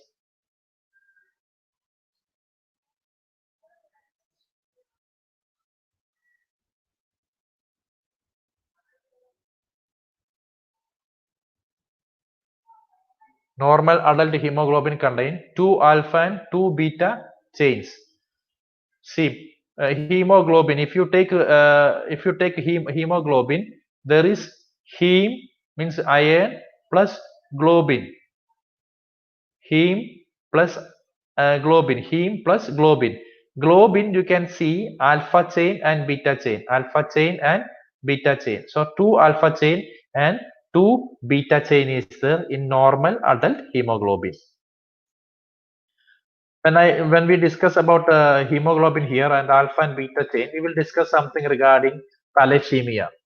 Thalassemia. Thalassemia, yesterday we told it is a autosomal recessive disorder. Okay, this is not a question. I am just discussing regarding thalassemia. Okay, thalassemia is a autosomal recessive disorder. I just discussed. Here what is happening means there is a problem in the globin chain. So in thalassemia what is happening? Thalassemia what is happening? before I told you hemoglobin you can see alpha chain and beta chain. So in beta chain, so problem is in globin chain. So automatically your hemoglobin will get problem. So in beta chain, globin chain, there is alpha and beta chain. Beta alpha 2 and beta 2, 2 alpha and 2 beta. Okay, so if there will be problem in the globin chain, that is thalassemia. Thalassemia 2 type, maybe alpha thalassemia, maybe the problem in the actual thalassemia means problem in the globin chain. Okay, if the alpha part of the globin chain is having problem, we will call alpha thalassemia. If problem is in the beta part of the globin means beta thalassemia. Beta thalassemia, otherwise we will call thalassemia major or Cooley's anemia. Cooley's anemia, thalassemia major, beta thalassemia. Okay, same name only. Frontal boozing, maxillary prominence, wide set eyes. Wide set eyes, thalassemia. Maxillary prominence, frontal boozing. Okay. Von Willebrand disease. What is von Willebrand disease? Von Willebrand disease. It is a hereditary disease. First one. Von Willebrand is a hereditary disease. It's a bleeding disorder because of the deficiency of von Willebrand factor. Simple.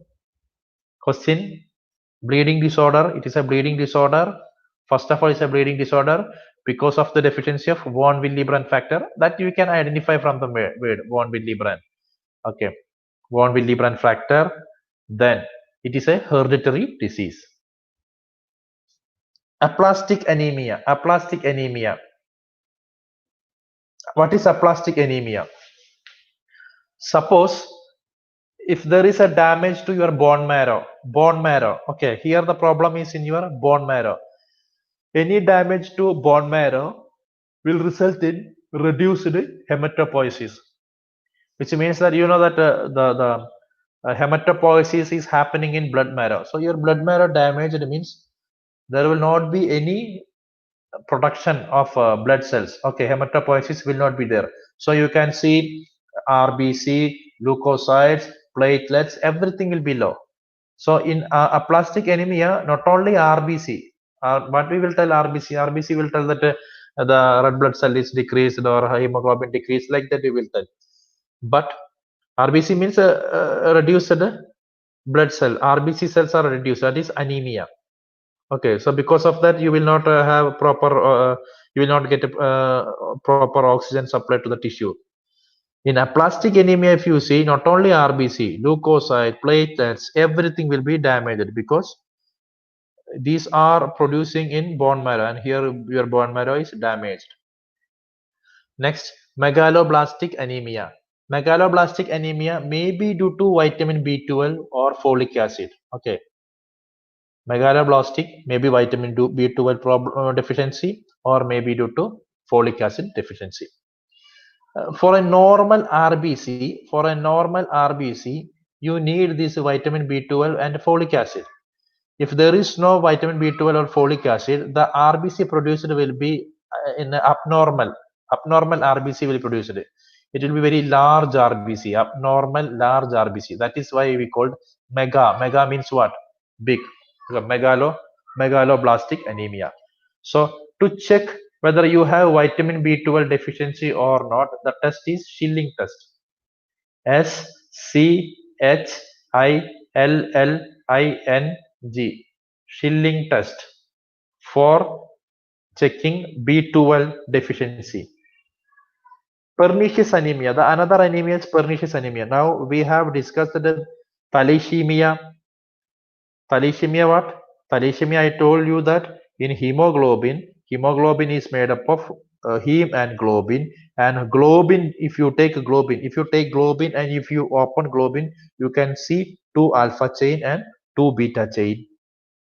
Okay, so in that, if the alpha chain is having some problem, alpha thalassemia, or if beta chain is having problem, means beta thalassemia. Beta thalassemia, otherwise called as Cooley's anemia or thalassemia major. Okay, then I told aplastic anemia. What is aplastic anemia? The bone marrow is entire bone marrow damaged. So all the blood cell, RBC or WBC, everything will be less. That is another type. Then I told megaloblastic anemia, vitamin B12 or folic acid. Then I'm telling pernicious anemia. In pernicious anemia, actually what is happening means, see, you are taking vitamin B12. So you are taking vitamin B12. Okay, but the vitamin B12 is not absorbed. Your body cannot absorb vitamin B12. That is the problem. Why you cannot absorb? Because there is no intrinsic factor. Okay, so there is an intrinsic factor in your intestine. There is intrinsic factor. That intrinsic factor is helping to absorb the vitamin B12. If there is no intrinsic factor, you cannot absorb vitamin B12. If there is no vitamin B12, you will get anemia. So this type of anemia is called pernicious anemia. So if someone is having vitamin B12 deficiency, first they have to assess why it is happening. Is it because of deficiency of because of not taking enough vitamin B12, or if you are taking taking vitamin B12 but it is not absorbing or not? If it is not absorbing, we'll call pernicious anemia. Intrinsic factor important. This one we discussed yesterday. Okay. The tube inserted through the abdominal wall for gastrostomy tube feeding. For gastrostomy feeding, you can in which of the following tubes we can use? Okay, which of the following tube you can use for abdominal wall? I mean, for gastrostomy feeding.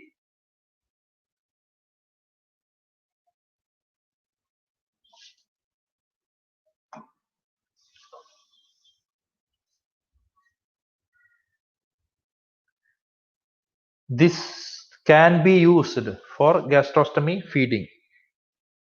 Which one?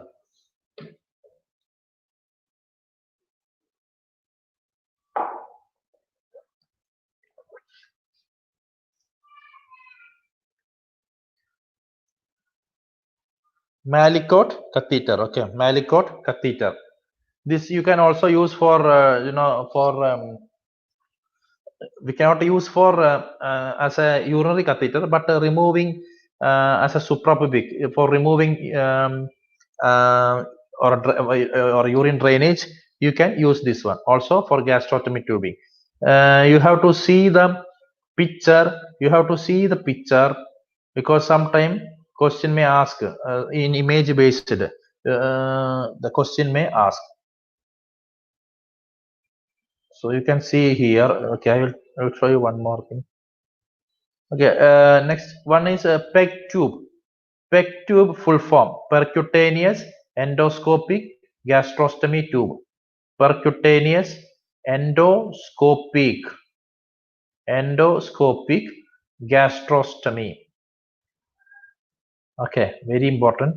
Percutaneous endoscopic gastrostomy. In simple question, this will come as a simple question. This will come, but here instead of endoscopic and gastrostomy, they will put something else. Okay, then you will get doubt. It will start with the G only, but not it will not be gastrostomy. Something they will write. Okay. So here you can see type of flower type. Here you can see a type of a flower. The ending that is a malicot. But when it comes to pesser, this is called pesser. Okay, this mushroom shaped. See the shape? It's a mushroom shaped.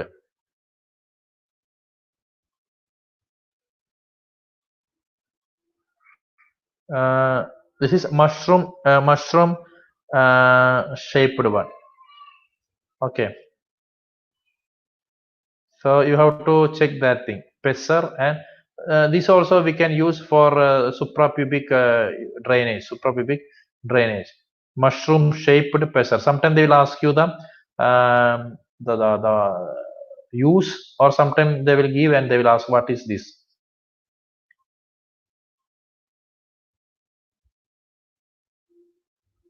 Involuntary loss of urine associated with over distension of the bladder. Involuntary loss of urine. So involuntary incontinence means what? Incontinence means involuntary loss of urine only. Or due to over distension of the bladder, or due to over distension of the bladder. Okay. So here in reflux means incontinence means maybe your bladder is not distended. Before that, your sphincter will release or the urine may go. In urge and in stress also, stress incontinence, maybe your bladder is not that much distended. Still, you will pass urine. The answer is functional incontinence. Functional incontinence means your bladder is distended, and because of you may have some other type of problems. You cannot go to bathroom properly or something like that. Okay. So in that case, what will be, your bladder will be distended and then the urine will pass. In other cases, bladder will not be distended. Without distension also, before that also, urine may leak. Okay. Functional incontinence. Hypotension, muffled heart sound and congested neck vein. Hypotension with a muffled heart sound and congested neck vein can be seen in which one?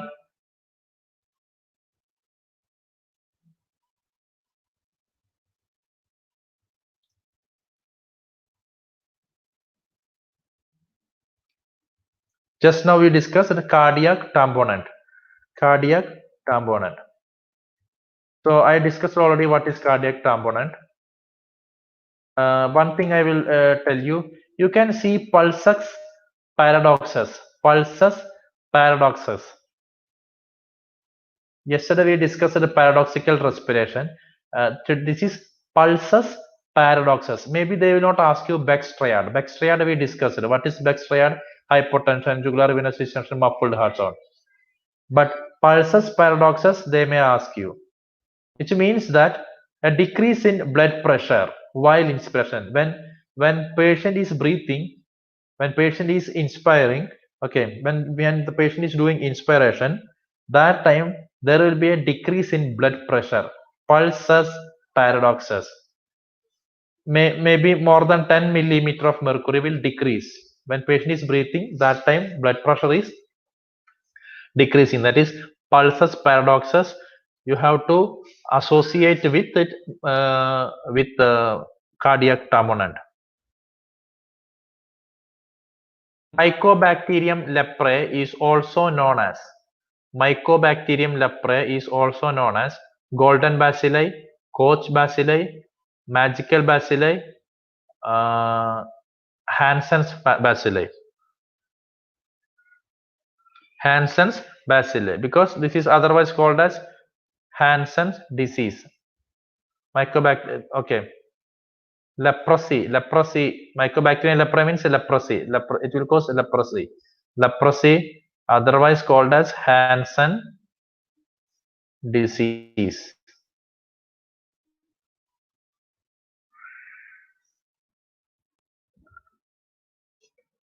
The client is admitted after following cast application. After cast application, a client is admitted for a fractured ulna. Which finding should be reported to the doctor? So, fracture is there. We applied a cast, then patient is having some complaint. So, which complaint you have to report to the doctor? Very important. Report to the doctor. Patient may have all the complaints. We will not tell the doctor, doctor, patient is telling pain. Doctor, patient is telling finger is warm. Doctor, patient is telling his pulse is rapid. No, we will complain, report something only, or some of these thing only will happen in that thing. What is that? Simple paresthesia of the finger. If there is paresthesia, numbness, paresthesia of the finger after applying cast, then you have to go and also if there is no pulse is not feeling like that, okay, in that case also only, I mean if it is in a cast is applied in leg, okay, and their peripheral pulse is not feeling properly, then normally in paresthesia only pain at site after fracture there will be pain, okay, pain will be there, but the main important thing is paresthesia. A doctor accidentally cut bowel during surgery. So he was doing surgery, accidentally he cut the bowel. As a result of this action, client develops an infection and suffers brain damage. The doctor can be charged with. So doctor was doing surgery. Simple. Doctor was doing surgery and the surgery he did some mistakes in the surgery. That's all. So what is that? Is it negligence? Is it tort? Is it assault? Is it malpractice?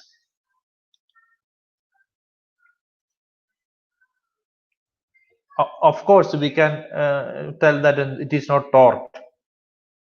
We can tell that this is not assault. We have doubt in negligence and malpractice. We have doubt in negligence in malpractice.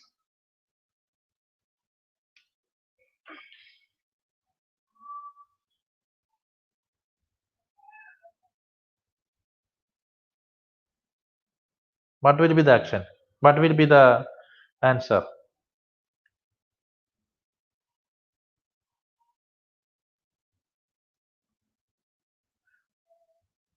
See, negligence, yesterday I told you, negligence means you are not doing anything. Sometimes you are forgetting, you are not doing anything. That is negligence. Like not doing anything means not intentionally, not intentionally.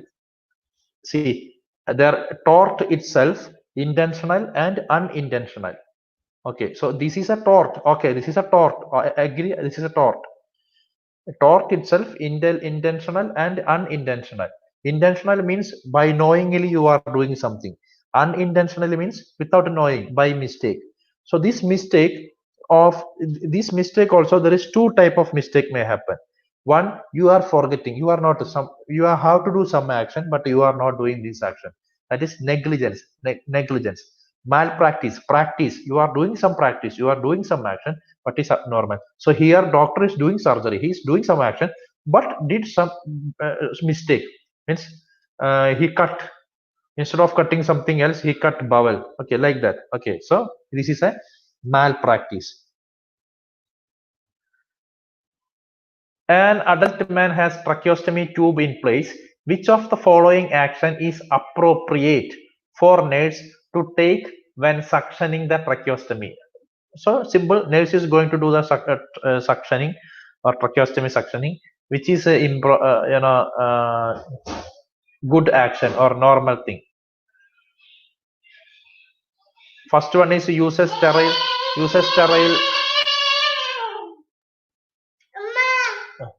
One minute. Use a.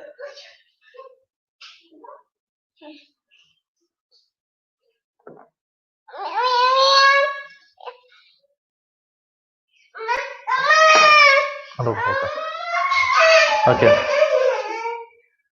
Use a sterile tube each time and suction for 20 seconds. Okay, you will use use sterile technique and turn the suction off as the catheter is introducing. Use clean technique and suction for 15 seconds. Discard the catheter at the end of every shift.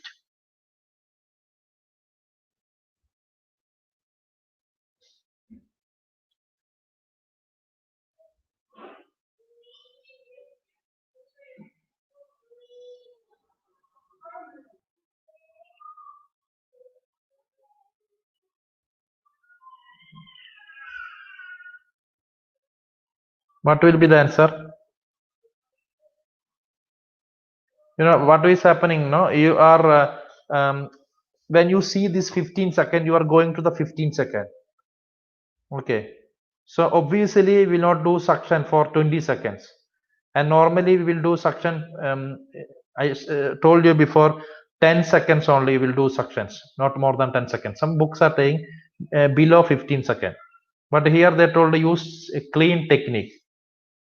Use clean technique. Use clean technique. Suction for 15 seconds. They tell. But see, it's not clean technique on and 15 seconds. No, this is not, because 10 seconds, not more than 10 seconds. Some book says. So this is not the option. And here they are telling 20 seconds. So this is not the answer. And see here, use sterile technique and turn the suction off as the catheter is introducing. So normally when you introduce catheter for doing action, suctioning, introduce catheter, that time you will off the suction off. Okay, when you introduce, after that, introduce means you are introducing the catheter. After that only you will, when you do the suction, that time only you will on. Okay, so B is the answer. Use sterile technique and turn the suction off as the catheter is introduced. These are simple, repeatedly asking question or asked question. See, if you cannot answer these things, you have to think about your preparation. Don't worry about it, but think about your preparation. So don't think that, okay, oh, this type of questions I am not able to answer, so there is no chance. Don't think like that. You have chance. I told you, you can do by some easy steps. You ask uh, those people who already in Aims. You just, I think you people are not discussing. See, in our group, a lot of people are there who already working in Aims, who already got job. Just ask them how they got the job. Simple thing. They were always preparing. I am not telling they know everything. They are the expert, but they are preparing all the time. So these type of simple questions and the the medium of question they can answer. That's all. They got selected. This time, a good opportunity for the female. A good opportunity for the female. 80%, 80-20 for males. So males don't think that, okay, we have only 20%. You can live like that. Okay, you can blame. If somebody is asking why you didn't get Aims, you can tell, no, what I will. The government is not good. Like that, you can blame the government, and you can live like that. But decide you want to blame the government, or you have to think about your life. Still, you have chance. Every year Aims exam will come. Every year Aims exam will come. Not like before. Some people were thinking that, okay, one more thing I will tell you. Before Aims exams, Aims Bhubaneswar will conduct one exam. Aims Delhi will conduct exam one. Aims. So if you miss Aims Bhubaneswar, you can try Aims Raipur, like that. Nowadays, all the exams are coming in one single exam. So in one single exam, if you cannot qualify, if you cannot perform well, then there is no other Aims exam in that year. Don't think that, okay, I will try the other exam. Aims exam is the important exam. Railway and other exam, we don't know when it will come. So prepare for that, please. Drug of choice for status epilepticus. Drug of choice for status epilepticus. This type of question, if you are, if you are studying regularly, or if you have in touch with the contents, you will get it. No need to know what is status epilepticus, because we cannot study all the drugs. We are nurses. We cannot study all the drugs, all the nook and corner details, everything. We can't study. We are working after we are preparing. Nowadays, the preparation is going like that. If you ask these type of question, doctors cannot answer. More than doctor preparation, people are doing preparation. So we can't do that. We can't do that means I'm talking about those people who are working. You can't do that type of preparation, because you are working. You have family. Mainly those people are thinking family. After that, 1 hour, 2 hour, getting 1 hour, 2 hour is, it's very rarely only you are getting. But that 2 hour you have to use it.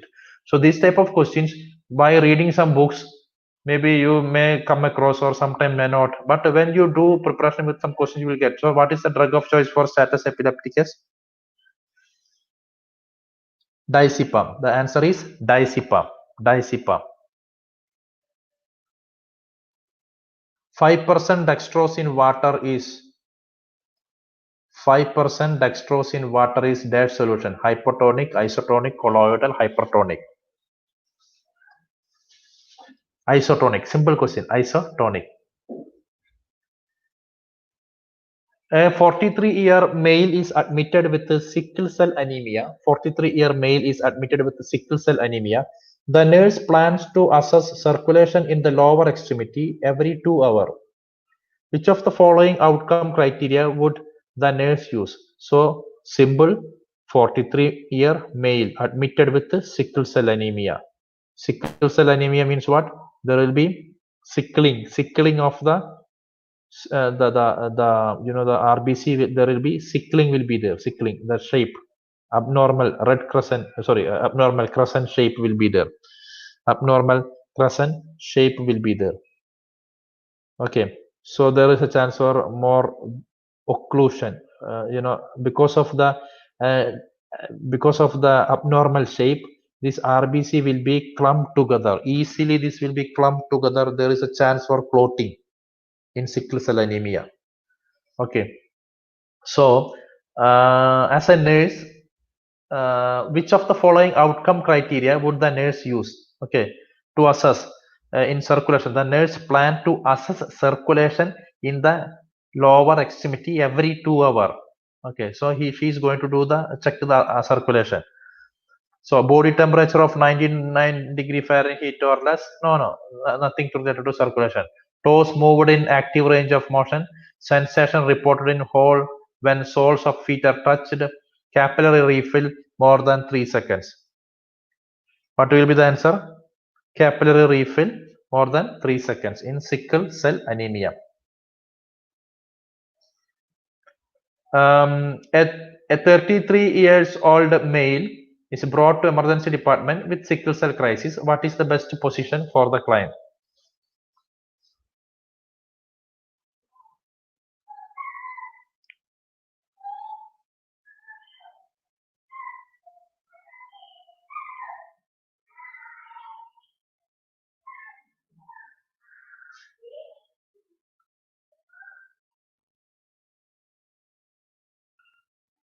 Position in sickle cell crisis, one person is coming, so obviously patient will have breathing difficulty. You have to put the patient in semi-fowlers with the leg extended on the bed, because I told you that there will be vaso-occlusion will be there. Vaso-occlusion will be there. So leg extended on the bed. Then nurse is conducting an admission assessment of a client with a vitamin B12 deficiency. Which finding reinforces the diagnosis of B12 deficiency? Okay, in B12 deficiency, which finding you can see? Enlarged spleen, elevated blood pressure, bradycardia, beefy tongue.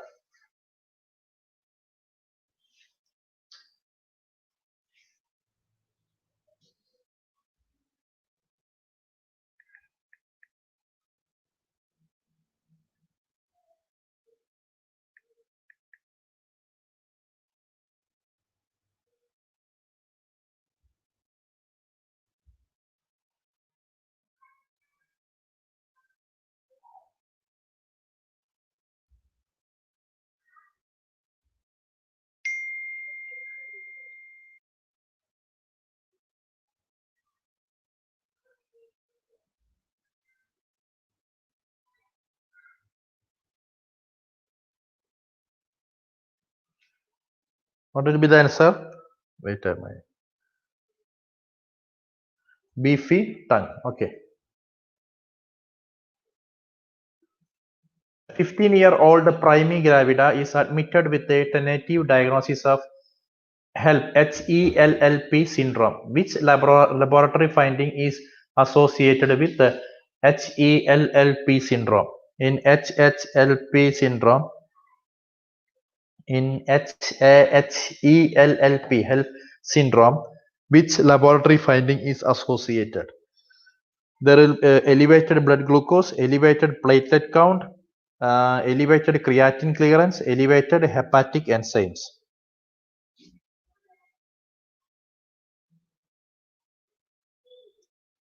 So in HELP syndrome, mainly you can see with the eclampsia.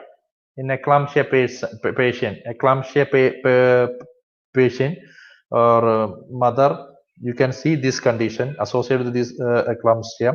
In HELP, the full form of HELP is H for hemolysis, EL for elevated liver enzymes, or elevated liver enzymes means elevated hepatic enzymes. EL, elevated liver enzymes.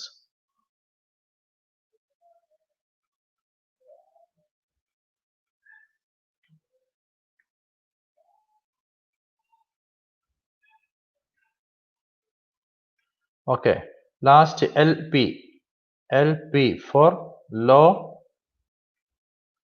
platelet. So this is the full form of HELP: hemolysis, elevated liver enzymes, low platelet. Okay, so this is a HELP. So in this thing, what will be the answer? Elevated hepatic enzyme, HELP syndrome. You can see in where in the eclampsia. Most common type of burn injury. Most common type of burn injury.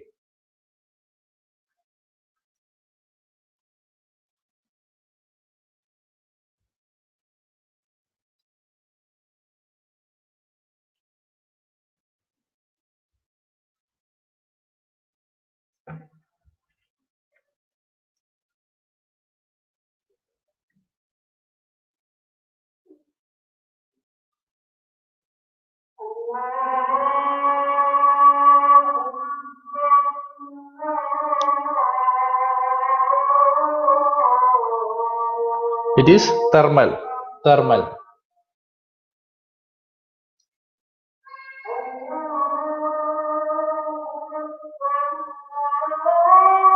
Most preferred site for administering injection magnesium sulfate. Most preferred site for administering injection magnesium sulfate.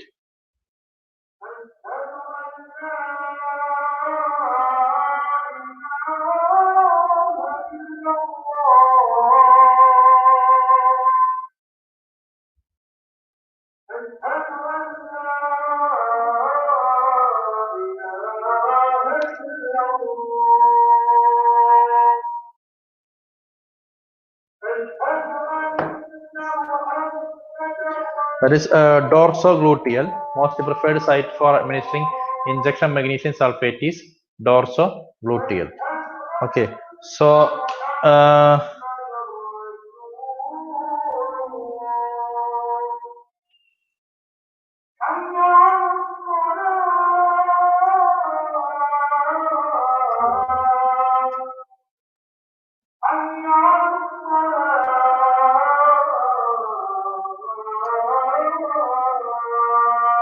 okay, tomorrow our class will be morning 8:30. Morning 8:30. If you cannot attend the class that time, a recorded video will be available in website. See, this class you can attend from website, and normally I will send you the link also, because when we have lot of students, I mean lot of students means when we plan to give for other students also. So when we plan that time, we use our YouTube as a discussion platform, but it is, you can avail that through our website, and sometime I will send a link also. Some people, they are not in my WhatsApp group, so they may not get the link, so they can just go and check in the website. You can see daily live class, day 3, day 4, day 5, like this you will get it. So please and you will get notification also. I'm always putting notification. When you open the website, check the notification. You know that how many exam be uploaded, when will be our next exam, when will be next class, all those things. Okay, now we studied something. I think these things will be in your mind.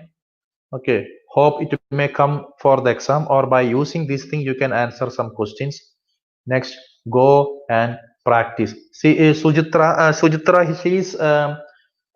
she's working in now. She got Aims Bhubaneswar, right? Sujitra Behra, no, Sujitra Behra. That is Sujitra. Okay, another Sujitra. I thought. Sorry.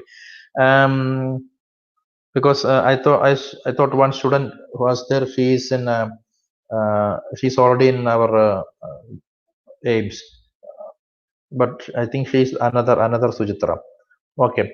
So I was telling today we have only 5 days. At least coming 5 days, practice. Every day you will get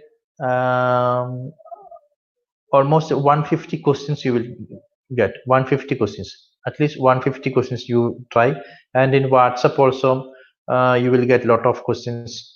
WhatsApp questions. See, when you are free time, when you are on duty, if you can open your mobile, like that time you use. When you have some time, practice that question. One exam, 2 time or 3 time practice. Otherwise, no use. You will practice, you will get 20 mark, 30 mark. You will not check the correct answer, then there is no use. And you know, this is the last time preparation. Last time preparation, which means that you know, just doing the final touch. But if you have done before this type of preparation regularly, definitely your range will be different, your knowledge will be very different, and your confidence level will be very different.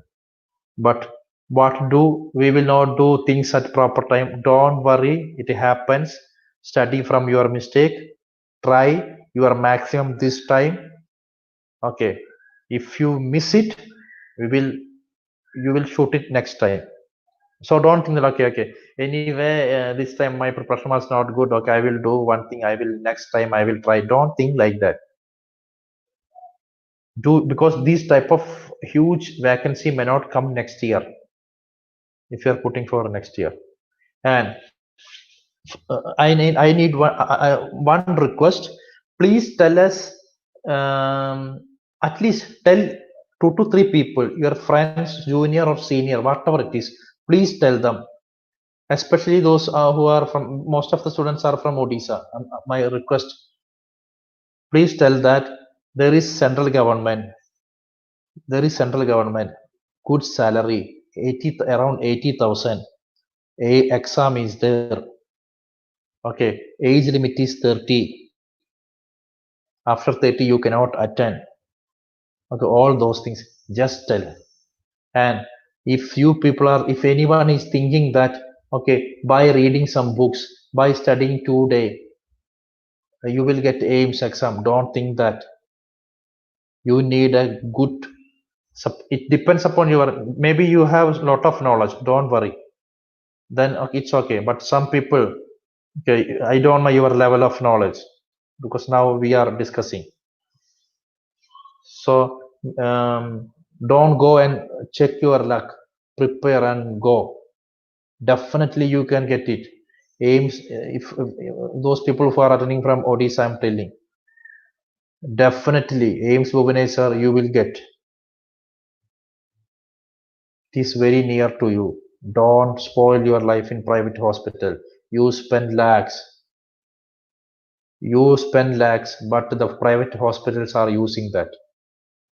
After spending lakhs of money, 3 lakh, 4 lakh, 5 lakh, you are helping private hospital. In return, you are not getting nothing.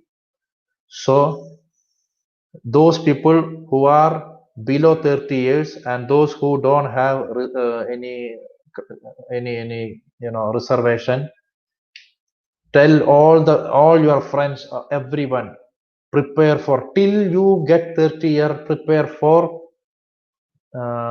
central government, try for central government properly. Okay, after 30 years, if you are not getting, then no chance for you. There is chance ESI, all those things, but I'm telling, then try for another. Then you work for private hospital. After 30 years, you give your complete, dedicate your life for the private hospital. Go there, die there, no problem. Okay. Till 30 years, your aim is aim is Munuson is selling 70,000. Yeah, 70,000, 75. It depends upon Aims Bhubaneswar 70,000. If you go Delhi and all, it depends upon the metro city, different. Your salary will be different. Till 30 year, you have only one aim. That aim is central government. If you are just okay, one more thing. All people will not get central government job. In your state, around 4,000 to 5,000 nurses are, enrolling or doing registration, or 5,000 nurses are coming out. So all 5,000 will not get central government job, or all those nurses who are coming or passing nursing will not get central government job. You can decide where you want to work. You want to work in private hospital, or you want to work in central government hospital. Try for that. If you don't get it, then think that private hospital is my life. You do something for getting good post in the private hospital, like by doing some degree, try to become nursing superintendent or some, or all those things, or go and do MSc, spend a lot of money. Whatever you want, you do. Okay, I'm not wasting your time. Next tomorrow class will be 8:30. So before that, I request, please tell all your friends, at least if they are not prepared, then also just tell them go and attend the exam to get an experience, and next year they can prepare well, or they can attend in a good manner, at least right now, so that you will get a idea, you will have what type of questions will come there. Okay, thank you very much. Tomorrow 8:30 we will see.